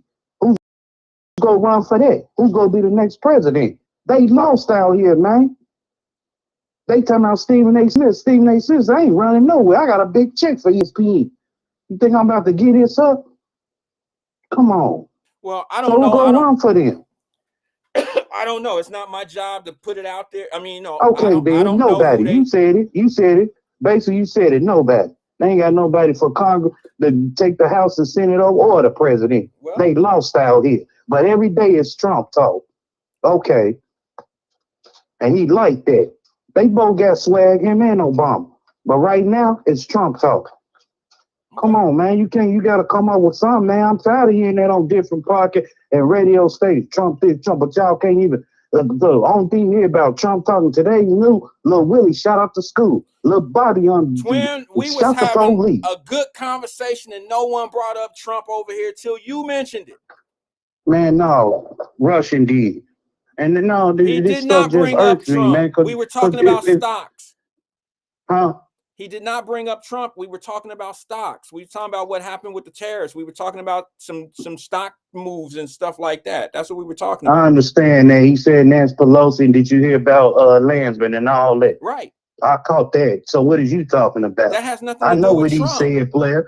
I know what he said, and I was waiting for you to go to it. I'll go fall back on it, sit in my baby chair, but I fell up out of it until you went to it. Come on, man. Your baby I know chair. what's going on. All right, I hear you. Well, then I know what's going on, okay. and it pissed me off because I want us to do better, all of us, man.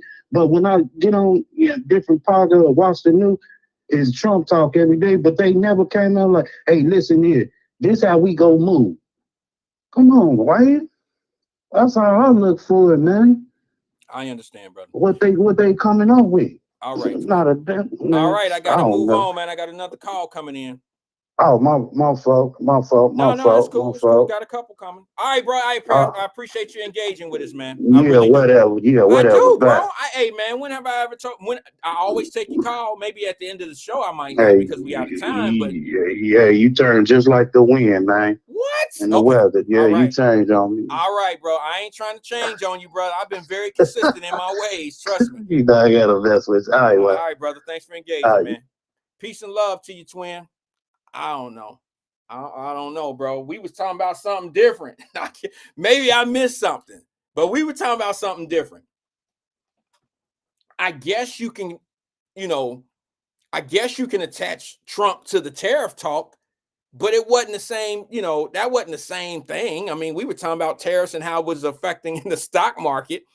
At least I was. I don't know about all that other stuff, but it is what it is, man. I ain't tripping on that. It is what it is. I just, I got an issue when I hear politicians talk about things, but it's never the things that really are ground floor changes in our communities. Like, I don't want to start a problem because it's already out there. Maybe I'll be the one to say something about it. Maybe they've been talking about it because I don't really listen like that. But are you noticing when the weather gets a little better that there all these shootings that's going on in the city? And you noticing the ages? You noticing the ages in the shootings that's happening? You notice that these kids out here are shooting and nobody's really saying anything. Like, you're gonna have your same regular people that say the same shit that we were saying last summer and the summer before that. We'll be having meetings and they'll be meeting up at the high schools and it'll be the same group of people. And there'll be some opportunities for people to start some nonprofit organizations and stuff like that. And I say to myself, I'm like, what can we really do to stop it? What can we really do to stop these issues of our children? I can't think of a program that's going to stop a parent from being a bad parent, other than start getting these parents ready to be parents before they produce kids that's out here doing the things that's being done. That's it. I have no other solutions. I have not proposed anything outside of what I just proposed on Wyatt Live for 5 years. I've always put it on parents. Always. I don't know what I was doing at 15 years old that would make me kill somebody or rob somebody with a gun. Armed robbery? I ain't trying to say selling weed is the answer, but I sell a half an ounce before I try to steal somebody's coat with a gun.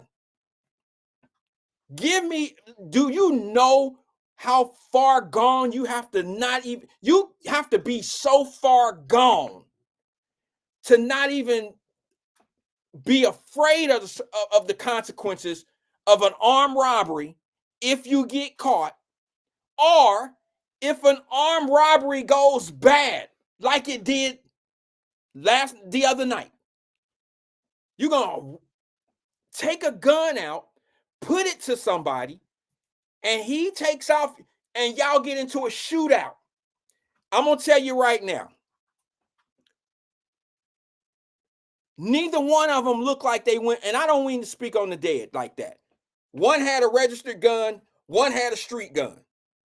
But neither one of them really looked like they were going to the firing range on a regular basis. So what happens when you get that type of activity on the street is all those shots. Nobody said anything about how many shots was fired. Nobody said that bullets went through cars, but there was 5-6 shots that was shot off that I could see on the camera. What happened to the bullets that missed its target? Nobody thinking about the people that were standing behind, the kids that might have been out there. I know it was late, but I'm talking about kids from the college, from the university. You know why things like that don't want to be seen and heard? Because guess where it was? Up in the Clifton area, right by the University of Cincinnati. Do you know that when choosing a school for my daughter, she chose the school, but me and her mom, my wife and I, were in the background looking at the crime rate of Nashville. We was looking at the shootings and the murders and what area. You know what I'm saying? And all areas are accepted to this. Like, it can happen anywhere. Matter of fact, y'all already know this. A year and a half ago, last summer, not a year and a half ago, last summer, it was during the school year, so it might have been right before the summer. Remember when I was not here all the way because there was a shooting at the Belmont campus around the corner? One of my daughter's classmates and roommate and dorm mate got shot and killed. The little girl got shot and killed over by the track. That just happened to my daughter's friend a year ago. And you think that the Cincinnati, I don't know, city council or the mayor is like really about to talk about these problems that's happening up at the university? Because we all know that the University of Cincinnati gets blowback for all that stuff happening up at the campus. It costs them money. You know why it costs them money? Because we have concerned parents such as myself and others out here just like me and my wife who look at the crime statistics that happen around these universities. It happens up at Columbus. It happens in Cincinnati. It's happening in Belmont, in Nashville. It's happening in a lot of cities.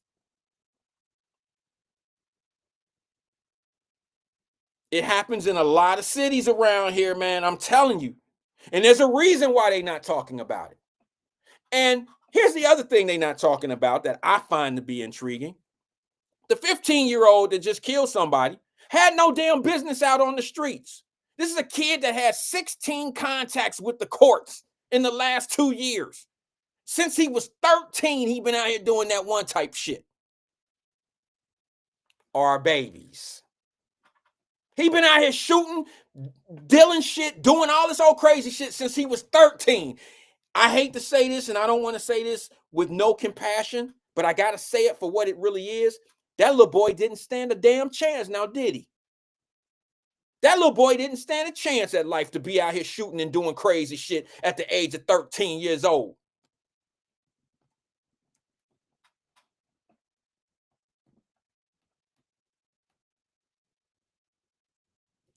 16 contacts with the court system.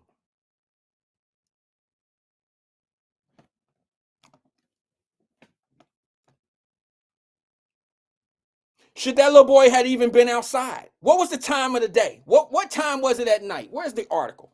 What time was it at night that he decided with him and a group of masked teenagers want to set up and rob a man at the store?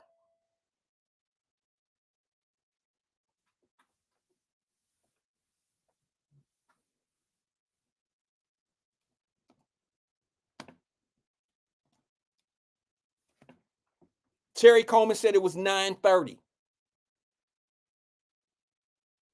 That's not that late now, is it? I might find myself not walking to Kroger's, but find myself going into Kroger's to get something at 9:30 at night. It's not common for me to do that, but it ain't 2 o'clock in the morning, 11 o'clock at night.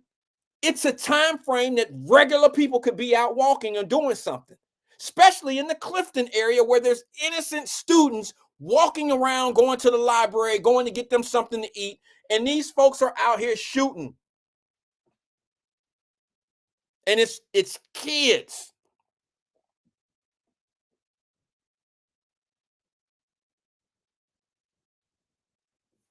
I just don't hear enough about it. We fix that, it'll fix a whole lot of other deficits that we got going on around here. I promise you.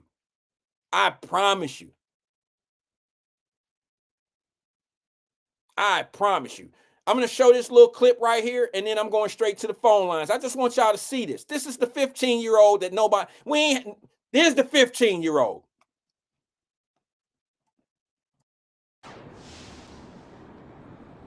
Today, I was able to get a hold of court records that show that this teen has a pretty lengthy criminal history. I spoke with the FOP president, Ken Kober, who says that if that teen would have been kept in the juvenile detention center, Kyle Myrick might still be alive today.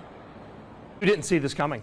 I mean, you look at his criminal record, he's been arrested and charged, has more charges than he has years on this earth. A 15-year-old is facing charges for the murder of 25-year-old Kyle Myrick. Right now, you're seeing video of that teen, known by his initials, DM, allegedly shooting and killing Myrick outside of a liquor store blocks away from UC's campus on Saturday. Court records show us DM has 16 previous charges, starting from when he was just 13 years old. This list shows the range of charges, excluding his most recent murder charges. FOP President Ken Kober says the FOP has been raising concerns about juveniles being released and reoffending. It was only made sense that he was going to progress. If you look at the pattern of crimes that he committed, that eventually this was going to be the end result. Kelly Leon with Hamilton County Juvenile Court says for months, DM was on probation with an electronic monitoring unit. She says he cut off his monitor on March 31st, so a warrant was issued for his arrest. Less than 2 weeks later, he's now accused of shooting and killing Myrick in a suspected robbery attempt. Today, Myrick's family gathered outside of the juvenile court building to express their frustrations with the juvenile court system. If we really took time out for our youth, we had our time as a youth, and the judges did their jobs right, and everybody was working together, maybe my son would be alive today. Kober says he hopes there will be change in the juvenile justice system. The officers are so frustrated with it. It's not fair to the public. It's not fair to these victims, for senseless things like this that could have been avoided. We know that DM was taken to the hospital, and that's why he has not been in court yet. We have no updates on how he's doing. We're working to learn that information, along with if any of the other teens in the video wearing masks will be charged. We will continue to update you as we learn more. Reporting downtown with photojournalist Damaris Evans, I'm Alexis Martin, Fox 19 Now. Okay, I'm going to the phone lines, but I want to make one comment about something. I'm not going to speak long on this. I just want to bring up one little point. When I hear people who talk about people's rights, I'm with you. I don't believe our rights as citizens should be obstructed by the police. I don't think they should just be able to pull me over. They should be able to drag me down. They should be able to say, you fit the description. I don't think any of that should really be a thing, right? I don't think that it should be, okay? But I'm big enough and understand, and I'm rational enough to understand that when they do those things, they're not doing it for no reason. You understand what I'm saying? You can put whatever label you want to put on it, but you don't walk in the shoes and you don't see stories like this every day like the police do. Okay, and what I mean by that is they get the calls of disruption and crime daily, all day, every day, on the radio. And then you get a guy like myself that's innocent, that fit the description. You think I'm mad at the police because I fit the description of somebody they looking for that just did some crazy shit? No, you know who I'm mad at? I'm more mad at the people that's out here doing the shit that's putting the police in a position where they can violate me. Yeah, that's it. I've been wanting to say that for a long time. Remember the brother that got shot in the head in Bond Hill? And Fast Pitch was on her phone doing a live, and you heard the gunshots in the background. This brother got shot in the head in broad daylight in the barber shop, in the barber chair. Broad daylight. The police get on the radio looking for a male black, 35 years old, blue pants, white shirt. Outside of me not being 35, I fit the entire description that same day. So if I'm walking to Kroger's or if I get out of my car over by CVS and I fit that description and they draw guns on me, as wrong as they are, I got to think about, well, what just happened over here? For you to be all drunk, I can't, how am I mad at the police because I'm fitting the description of the dude that just shot somebody? I said that bit about the check. It was his birthday. Didn't I say it was the guy's birthday sitting in the chair? This is real shit. These are real situations. I'm not talking about some what ifs and if ands and some buts. I'm talking about things that actually happen. Why am I upset at the police when we got this activity going on in the street? If this activity was not going on in the streets, then you have no reason, sir, to treat me as if I'm a criminal.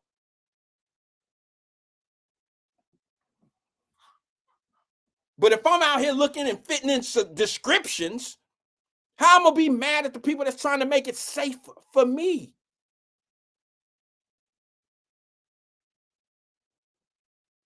Let me go to the phone lines. Good afternoon, caller. This is Wyatt. Who am I speaking with? What up, Wyatt? This is your favorite Black Republican, Black not Democrat, also known as Drop Squad 52. Drop Squad 52. How are you, man? Long time no talk to. Hey, I'm doing good, man. I've been watching your show since about 1:15 your time. Okay. Very interesting show. You mixed in some politics with some community issues. And I just want to give a shout out to all the people in the Facebook chat, Angela Kenny, LaDonna, Tracy, all the OGs that go all the way back to the Nathan Ivey show in 2018, 2017. Because some of the stuff you and Twin were talking about, some of the stuff Black Russia was talking about, shout out to those two brothers, top callers. But I've been saying it for years. Angela Kenny can attest to it. I was saying some of the same stuff.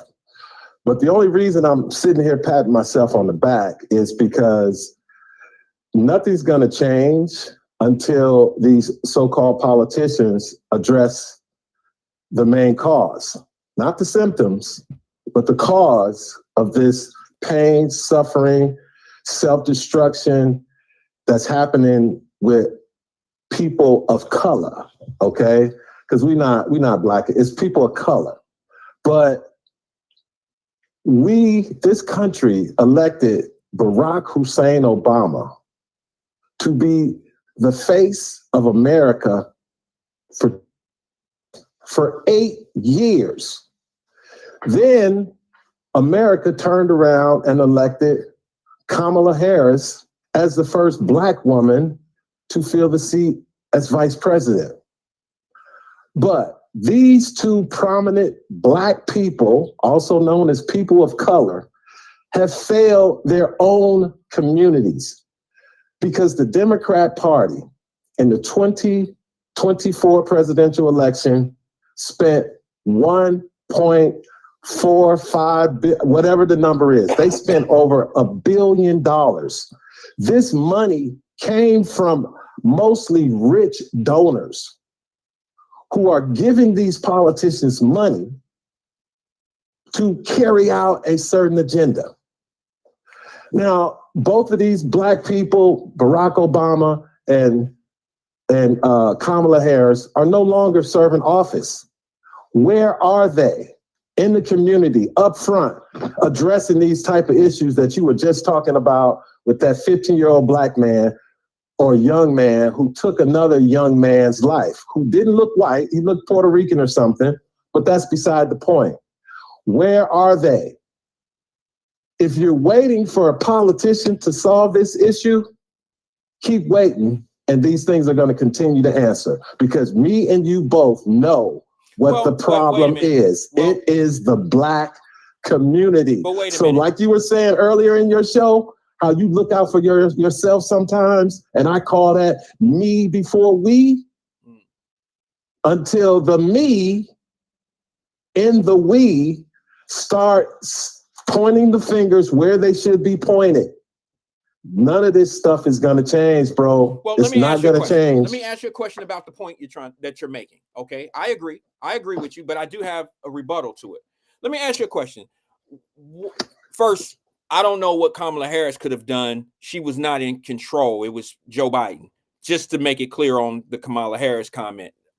But my thing is that when you say that no politician could help or be there for us and help, do you consider, and I know this is a ridiculous question, are you referring to like city councils as being those type of politicians as well? Yes, because all politics are local. Okay, I agree with you. But that's where all the corruption happens. Okay, but to say, let's stick to this, to what you were saying.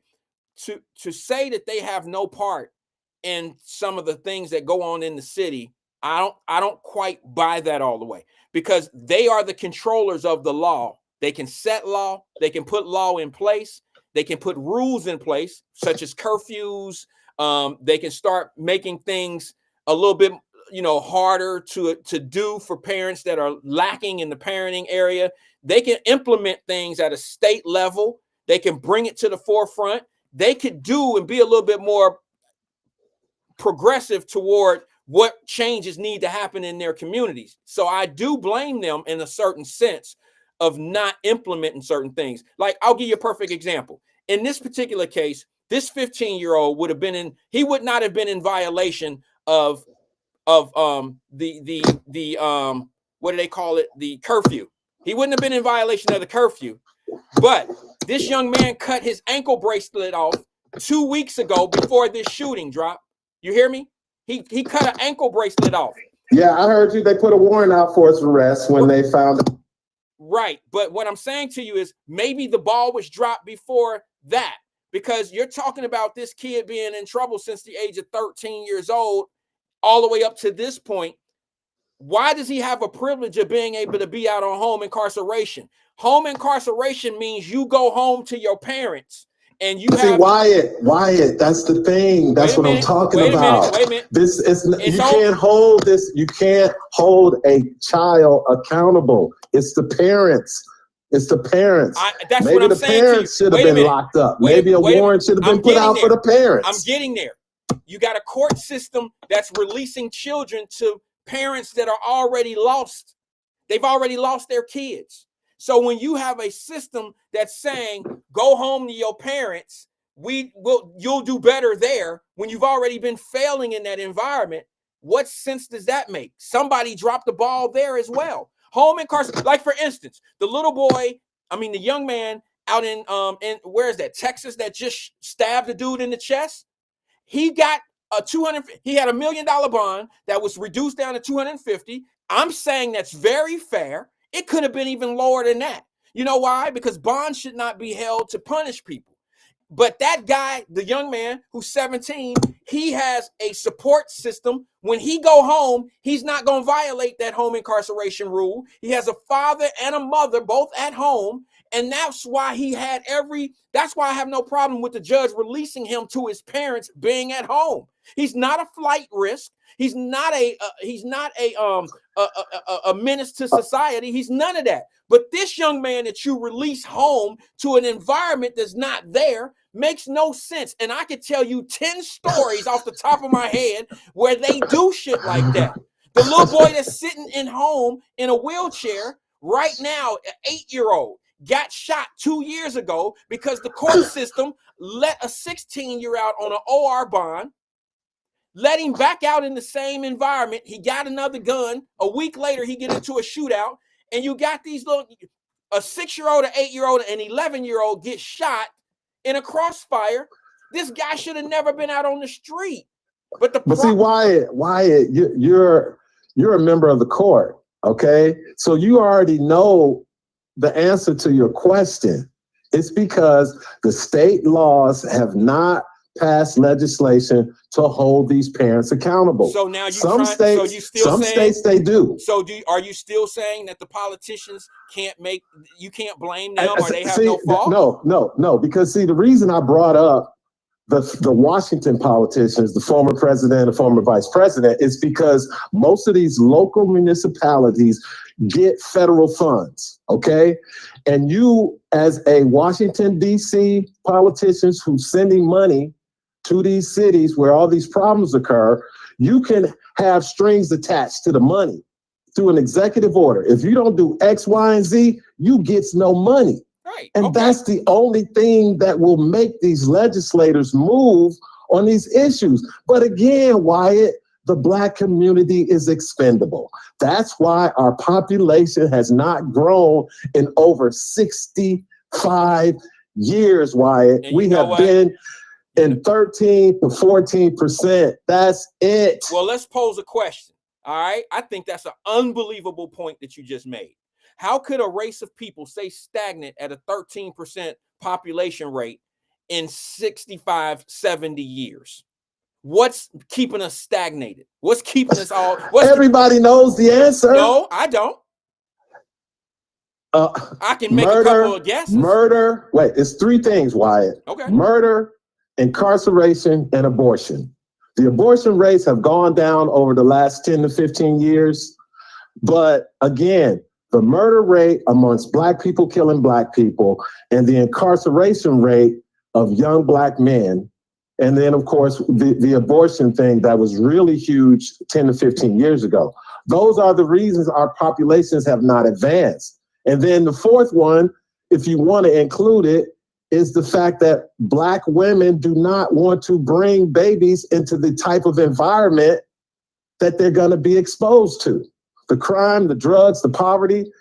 It's just, and I think that's the reason why the abortion rate has gone down, because medical technology has given women other options beside abortion to prevent pregnancy. I'll say something else about that. I've noticed, and I don't know, I hope Black women understand what I'm about to say, because I've raised 2 Black girls to become women, and I think I might be part of that problem. I've raised my daughters to want to be more than just a housewife or to take care of kids and stuff like that. So I'm going to say something that's a little bit favorable to the decline of our people. And the reason, I don't know if this is going to go over well, but I think it's somewhat the truth. I agree with some of the things that you said of why our population has stayed stagnant at that 13.5%. Okay. But we also have a lot of Black women that are going off to college and going into careers. And they're but they're still having sex. That's why I said, Wyatt. Yeah, I know, but abortion is not the only means to prevent pregnancy. I know, now. But I know a lot of women that are coming up in the work area that just don't have family on their mind. They're more career oriented. And I think, I guess there's white women that's doing the same thing, and Asians. I don't know, but I'm speaking for the Black community. I'm watching more Black women go off to college in the last 3 decades and becoming career oriented. I just had a family member. I was going to say I just had a family member who just had a baby, and she's damn near 50 years old. You understand what I know? See what I'm saying? I'm telling you, bro, she just had a baby a year ago, and she's damn near 50 years old because she's been career oriented her entire life. She just got married like 5 years ago. Okay. And working on 50 and just had a baby a year ago. So I think that plays a huge part as well. And I guarantee you, she ain't in the hood no more. She ain't been in the hood. She ain't from the hood. Yeah. Okay. All right. But it's women that's in the hood who go off to college. And again, like you said, it's a lot of things that have changed over the last 15 to 20 years. Thank you, But Amber. the bottom, Sorry, hold on, let me give a shout out. Yeah. Thank you, Amber. I think you know who I'm talking about, and I love her to death. She my cousin. She my favorite cousin. I love her to death. But look, what I'm saying was not derogatory. I just know that this particular cousin is college educated. She's a very smart woman. She's been that her entire life, and she just started family late in age. So a lot of women don't really do that. They give up on it at a certain age, and that plays a huge part in how our decline in population goes, because they won't have a kid at that age. Well, of course, that was a medical miracle that this woman had a baby at her age, but that's the exception. That's not the rule. Okay. Okay. No, you're right. Because most women who start a college career in their 20s, by the time they're 35, 40, they're already successful. And they already know that their maternity clock is ticking. Okay. So they're not waiting until they're 50. All right. No, you're right. You're right. That's a good example, but that is the exception. No, what I'm saying, hold on, Wyatt, drop. I'm not saying that that's a majority of the time. It wasn't about the having the kid part. It was the fact that women at a younger age, Black women, are off to school and doing, man, listen, I haven't heard my daughters talking about having a family. They're more into, okay, I got 6 more years of school, blah, blah, blah, blah, blah. It's never, I'm going to get married with a house and the picket fence and my husband, this and the dog and all. They don't talk like that. They're more career oriented, which I guess that's cool. But listen, that has a huge part in the population. Yeah. That's all I'm saying, bro. But see, Wyatt, I can speak on it. My daughter she'll be 45 in September. She is a naturopathic doctor. She has a 5-year nursing degree. Mm-hmm. My point is, she decided to have her son 8 years ago, but she always talked about finding that right guy to have the family. Yeah. Okay. Yeah, I get it. But my point is, she decided to have that baby. Obviously, she's a doctor, so she knew her clock was ticking. Mm-hmm. She wasn't waiting for the right man to come. No pun intended. No, I understand. I get it. She picked the guy she picked, and she had her son. Because she said, I'm not waiting around to find that perfect guy to start a family. I get it. But see, again, because she is in a financial position to where she can raise a son on her own, and of course the help from grandpa. But again, the point is, she was in the position at age 37 to have a son, raise him without the benefit or the financial support of a father. Now, again, that's a whole nother topic. But before I go, because there's somebody else on the line, I want your callers to get in. All I'm saying is, Wyatt, it's sad to hear these stories. And I'm just saying, the 2 most prominent Black people in this country should be doing more to funnel that money, that $1 billion that was given to a presidential campaign, Wyatt. If you just raise half of that and go to these vulnerable families like this 15-year-old who have no guidance, who have no structure, put resources into families like that in the Black community, which will encourage more men and women to create the right type of families instead of going off of the same old negative blueprint. I don't need no man. I'm getting money from the government. Blah, blah, blah. That's got to change. It's slowly changing, Wyatt. And hopefully in the next 60 years, we will be talking about something, well, not us, but the grandkids and the kids, all these people in this chat will be talking about a different position of the Black community in the United States of America. That's all I got, bro. Right, thanks for taking my call. No, Drop Squad 52, dropping science to anyone who wants to catch it. Peace out, Wyatt. Right, peace out to you, brother. I appreciate you engaging with us. That's Drop Squad 52 out of California. Thank you, man. Appreciate you coming in. I agree with a lot of it. I don't agree with all of it, but I agree with with a lot of what he said. I do agree with, some things. I do think that population for us has been a little bit on the ends of, we do things a little bit different. Opportunities have now opened up for us to go off and become more entrepreneurial. We have a lot more entrepreneurs now. And also we have women who are just going into careers now and careers become more their family. And I don't think anything's wrong with that. I just think that women have gone off and done things that they've never really been able to do before in the last 30 years. And that's a huge gap of people not having children. But I think a lot of what he said plays a part. It's kind of hard to have babies when you're in the penitentiary. If you got brothers that's sitting in the penitentiary, it's hard to have kids. You know what I mean? A guy, I don't know. You know what I'm saying? It's hard to have babies when you're fighting and killing one another. That's hard. It's hard to have kids to do that, and I don't know about the one. I guess I have to agree. I'm not a wizard, or I don't know everything about everything, but to say that women are not having babies because they don't want to raise them in certain conditions, maybe that is a thing. I don't know. I wish it would have been a thing when I was a kid.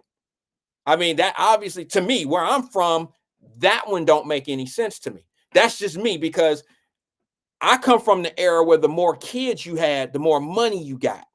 So I'm not saying that what he said is not true, but how I was raised and how I seen things and how I was listening to girls when I was coming up, I used to hear things like, well, she gonna get an extra this and this and that because they got a baby. One thing about the United States of America, if you have a child, there's always the United States of America will not fail you as long as you play by their rules. In other words, you can have a child, you can have little to no education, and they'll facilitate all of that. You'll have a place to live, you'll have something to eat. You just have to deal with the consequences of the areas that you're deployed to. Let's just call it what it is. You have to deal with those consequences of where you're deployed. But I hate to say it, United States of America is a place where you can be all you can be, or you can be as little as you want to be. If you want to live in the projects your whole life, chances are you could be there. If you want to do better in life, chances are you can set forth goals and go after them. I don't know. I think for each his own. Everybody point in the direction they want to go, and there's going to be obstacles going there. Getting where you're trying to go, I don't think it's easy for anybody. Let me go to the phone lines before we get out of here, man. I promise this is the last call of the day. I got about 3 minutes. Good afternoon, caller. This is Wyatt. Who am I speaking with? Uh-oh. Hold on, caller. Good afternoon, caller. This is Wyatt. Who am I speaking with? Amber. Hey, Amber, can you hear me? Yep, I can. Okay, sorry about that. I think I got to go ahead. Try. Can you hear me, Amber? Yep, I can. Okay, there you go. I'm sorry about that. The phone was turned off. The speaker was down. What's on your mind, Amber? How you doing today? I'm good. How are you? I'm holding on, sis. How was your vacation? You went to Disney. I seen on your post. Yeah, we went to Magic Kingdom, and then we went to Daytona. It was beautiful, 90 degrees. Love Florida. Good. I'm glad. 8 weeks to the next one. 8 weeks to the next one. But I wanted to jump in on the little boy that shot the boy. Okay. Everybody keep forgetting the fact that he'd been in the system since 13. That's 2 years. Mm-hmm. In 2 years, you done picked up 16 felonies. Like, why do we keep ignoring the fact that these kids, even though they are children, when they are violent like this, these judges and this juvenile court system, they're releasing them back into our, to predominantly Black neighborhoods to do more harm to more than likely other Black and brown people. Like, we have to stop acting like kids don't harm people. Like, this boy was 15. This was not his first time. You could tell from the video it wasn't his first time. Then when they released his record, it's like, wait, how in the hell did this go so wrong in 2 years? Like, you know what I'm saying? Like, in 2 years that you this caught up. Like, never should you have been on house arrest when we already know you don't have nobody watching you. Like, you obviously, if you in this situation to be on house arrest, we should not be trusting your parents because they have already failed. Right. I mean, as ridiculous as this statement I'm about to make sounds, it's really the truth. Home incarceration is kind of like a pass to do nothing. It's really a privilege to go on home incarceration. It's almost like you really should have to earn to be on the box. the EMU box. You should have to earn it. You should be the type of person that's been, you know, okay, this is my first time in, like the young man that just stabbed the dude down at the track meet.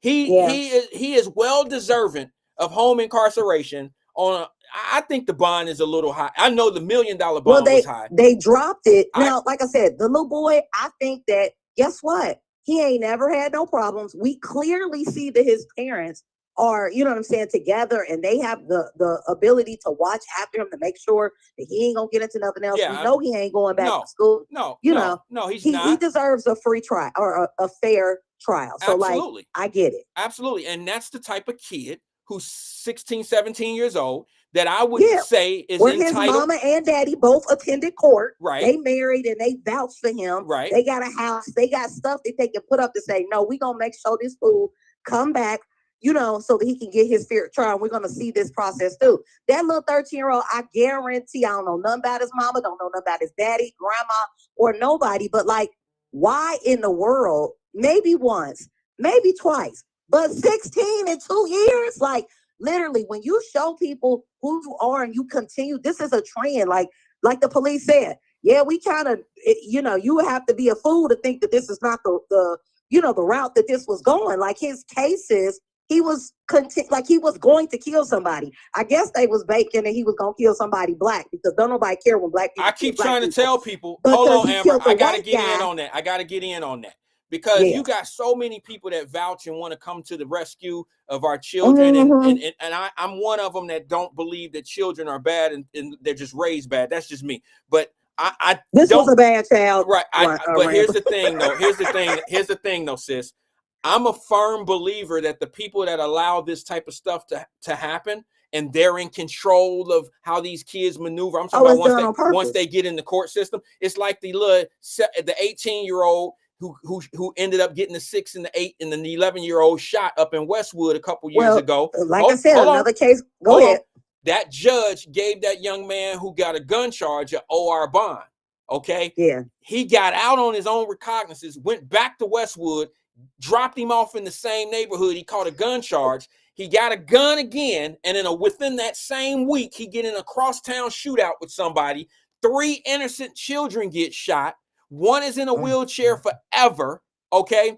And now this guy catches now he catches a gun charge. Now you want to hold him because you see where you went wrong. If it would have been the first time this type of situation happened, I wouldn't be so critical of how it went down. But this is a regular thing. You let people out because you know this kid who he wasn't going to be released out in Mason. You wasn't releasing him to go to Westchester. No, you wasn't releasing him to go to Indian Hill. You was dropping him in the same community that you knew he was going to have to go back to doing what he was doing. Yep. And you made it easy for him to do that. I question people who say that they for us, but the things that you do don't benefit us. You are actually contributing to the problem. Yep. And they feel like, guess what? If we play into this politic that, we need to, we don't want to be extra. Everybody wants to be rehabilitated. Everybody can't be rehabilitated. They can't. And 16, again, I understand if it's a kid that's once, maybe twice, maybe even 3 times, but 16, absolutely not. I'm going to say something that's going to be totally ridiculous to some people, okay? Because I'm a firm believer. Look, I came from a bad area. I ain't never had to steal, rob, or do nothing to survive. I didn't have those type of surroundings around me. My parents wasn't that, none of that. But I will say this. I've seen some kids do some outlandish, some ridiculous, some crazy stuff that you would think a kid wouldn't do. I am a firm believer that a child can be rehabbed. I do not believe that a kid should go to jail. 16? Yes. 16? This little boy, you think he could have been rehabilitated? Let me just say this to you. Yes. Let me just say this to you. Children are only a product of what they around. If this little boy if you was raising this little boy, would he be outside doing the things that he's doing, Amber? Hell no. Okay. But he's not being raised. Hold on. But he's not being raised by you. And the reason why he's doing the things that he's doing, we can all say that he know better. But do you know that a 15, 16-year-old is not really clear? They cannot make lifetime decisions the way an adult can make lifetime decisions. I know a lot of people going to ride me hard on this. I'm saying give an individual. Here's where the prison system has to work, though. You know, they call those places you're supposed to go in there and be fixed, where in fact it's none of that. These kids and people are not going to jail to rehab centers. That's what they call rehabilitation centers. That's what they're supposed to be, but they're not. They're camps. They put all the same people in the same place, and they don't get the work that they need to be better people. If they get in there, they got to pick what circles that they're going to go to. You understand? And when you already coming from a bad environment, it can only get worse in there if you pick the wrong. You ain't going in there to study with the book club. You going in there because you came from the streets and you're going to deal with what you used to. So if we can get that process fixed, I didn't give up on the parent. I'm talking about once they get to the jail, I believe children can be rehabbed, because you got to give these kids something to live for outside of what they know. That kid he never stood a chance. It had nothing to do with him. This little boy was raised the way he was raised because his mama and his daddy let the streets out hustle them. The streets took this little boy over. You can't tell me that a 15-year-old ain't gonna wake up one day in the penitentiary at the age of 23 and not realize what he was doing was wrong if he in the right environment in the penitentiary. A kid can be rehabbed. Just like you made him wrong, we can make him right. Well, I'm sorry. I will say that some people are not able to be rehabilitated. That boy walked up to that man because he was a 15-year-old, and even though, like, 15, you might think like 17-year-old or something, like, nah, they my peer, but that man was a 25-year-old man. I know. Why do you think you're gonna put a gun to somebody's stomach and they an adult? Because, no, I'm sorry, I don't agree. Because he was with a group of guys. He had a murderous mentality. Amber, he was with a group of guys. That's generally how it works. He's in the wrong circles. He's with the wrong people. I'm not trying to blame. I'm not saying that he's not guilty of what he's doing, but he's being influenced. He might even be the leader. I don't know. Yeah. But he's with a group of kids that all probably live the same way. It's their environment. But you cannot tell me that if you put that kid around and you get him around some people who can find his talent, that he wouldn't apply. You talking about now? I ain't talking about before this week left. I'm talking about right now. Yes. I think it's too late. Maybe, okay. Will he ever, you know what? I agree, because he's already done his due. He's done the thing that happened. But the young man, let me say this. So my nephew was involved with the little girl that got killed in Silverton, that they shot up the house. The same thing with that boy. That boy had been in the justice system, or been in the criminal justice system, since he was 15. He had a long ass rap sheet too. And every time, like, he would get out of jail, I think when I was reading, it was like he got out of jail 3 days later, they arrested him with a gun. Like, he carried guns, he just shot people and everything. And then at the end, the worst thing he did was shot up this house like they was in a damn movie, like they was in Scarface. And then a little 9-year-old got killed. So then they like, oh, well, he did keep getting, he was a menace to the damn neighborhoods that everywhere he was at for the last 10 years. And then when he finally killed Jemiah, then they like, oh, yeah, now we got to take action. No, that's bullshit. You've been off the chain since you was 15. I got you. I understand where you're coming from. Again, this young man reminds me of the same thing with this other young man, just like the little boy that got shot, or the young man that got shot at Popeyes. I was reading a case about him. Apparently, one of them boys killed somebody when he was 17. You know what, Amber? I hear you. I hear you. Let me just say this to you. And I'm getting this. My opinion comes from this space in my mind right here. Check it. Mm-hmm. And maybe you'll agree, maybe you'll disagree, and it's cool. We're going to be cool regardless, right? Yeah. But listen, I think there's a huge difference between somebody that's doing things that's like a cultural-based thing versus somebody that might have some type of psychological issue, like a problem. Like they just like, you know what I'm saying? Like somebody that has no control over what they do probably can't be changed. They can't be rehabbed because they have no control.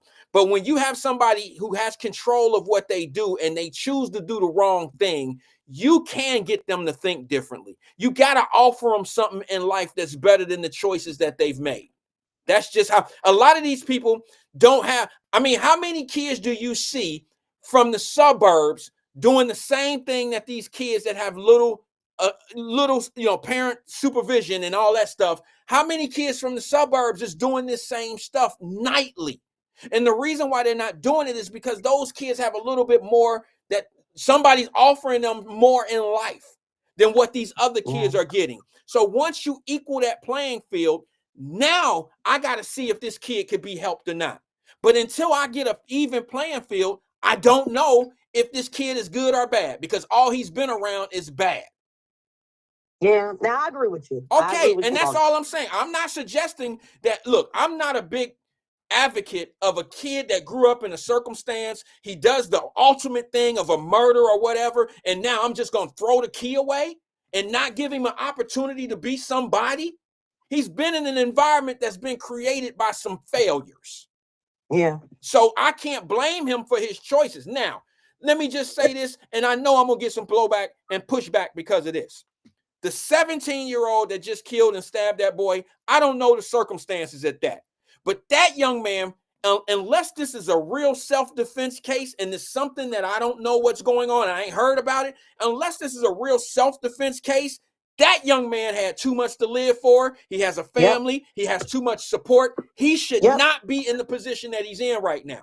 That young man was smart, he's an A student, they say. He should be smart enough to walk himself out of that. Now, well, that's what I said. Even though, like I said, but that comes from culture. Like, even though you got both your parents, they married, you got a house, he worked at Foot Locker, he had like a Lexus, like living, upper middle class lifestyle, but still something made you so angry that you should be ready for prom and graduating and stuff like that, that you feel the need that you need to have a knife and stab somebody. Well, you're right. That comes from culture because, like I said, there are some suburban kids in the penitentiary as well because they get caught up in the... My brothers were suburban kids that went to jail because they wanted to sell dope. Right. You know what I'm saying? Like they wanted, because back in the day... And they probably didn't have to. Court, you was lame. Let me ask you something. Let me ask you something, Amber. You say your brother, he did some time for selling drugs. Both my brothers, they both went to jail for selling drugs. Okay, now let me ask you a question. I hope it's not too personal, but they both deceased. It don't matter. Okay, to me, I ain't tripping. Okay, let me ask you something. Did they have to sell drugs to survive? Hell no. Okay, I didn't think so. They sold drugs so that they could have the same lifestyle that my dad and their mother. Okay, like they wanted that same middle class. They want to raise their kids in Fourth Park. They just want to not work. Right, I got you. They fell in love with the lifestyle. Money. They fell in love with the lifestyle most drug dealers do. Most drug dealers don't sell drugs because it was forced on them and they had to. They sell it because they like the lifestyle.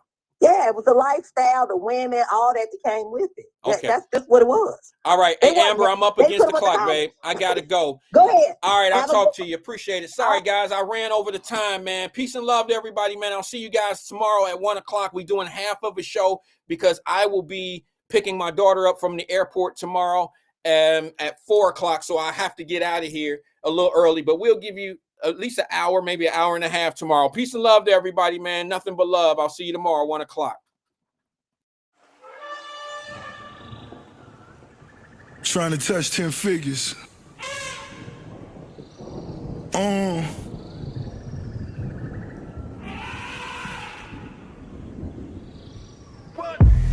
Lay on my back watching the ceiling fan.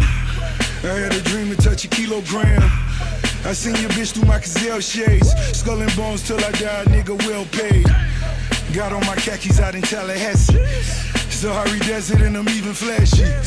Still at odds with the Irish mob. Rolls Royce down Malcolm X Boulevard. Lord, these niggas really out here praying on me. Got the 40 on me and the stand on me. Snow white mink like I'm Dutch Schultz. Run the books and let me show you how the numbers look. You can't be lucky like you Luciano. The kilos coming like they new pianos. The fat boy got the big body. Coast to coast, I could shoot product. They wanna see you up in Alcatraz. Forbes list say wall and you falling fast. Fuck this, hell no, nigga want a bag. 8 figures count it all and I call it cab. Get the drift, time to get a lift. I'm getting rich, so it's hit or miss. Open up my window again. Open up my window again. I can hear death calling my name. I can hear death calling again.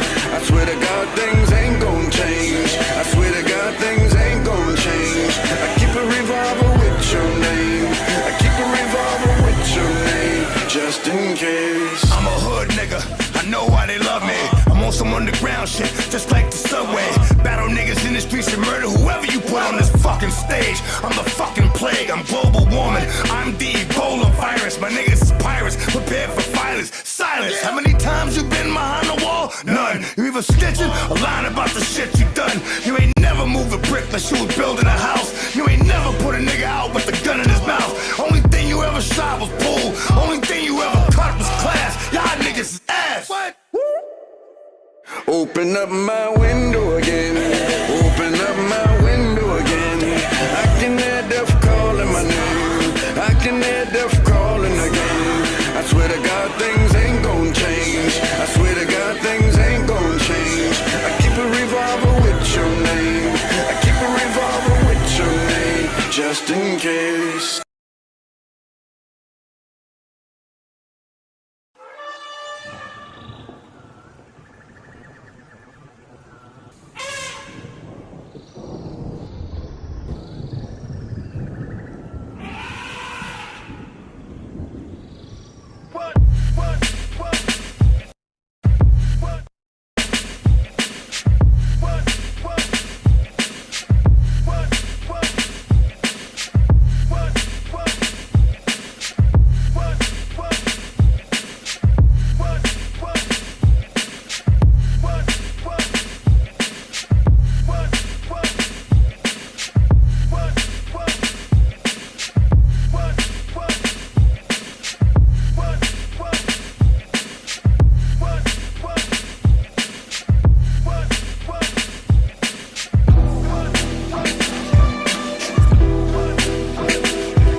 Open up my window again.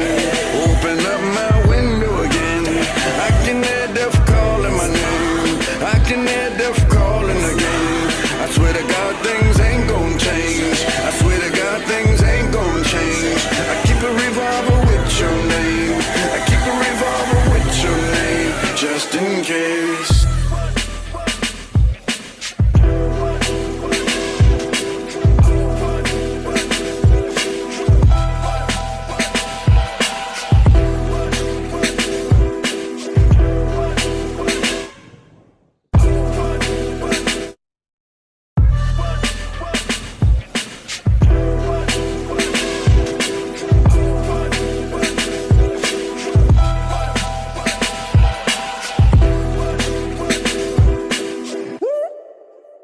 Open up my window again. Open up my window again. I can hear death calling my name. I can hear death calling again. I swear to God things ain't gon' change. I swear to God things ain't gon' change. I keep a revolver with your name. I keep a revolver with your name, just in case.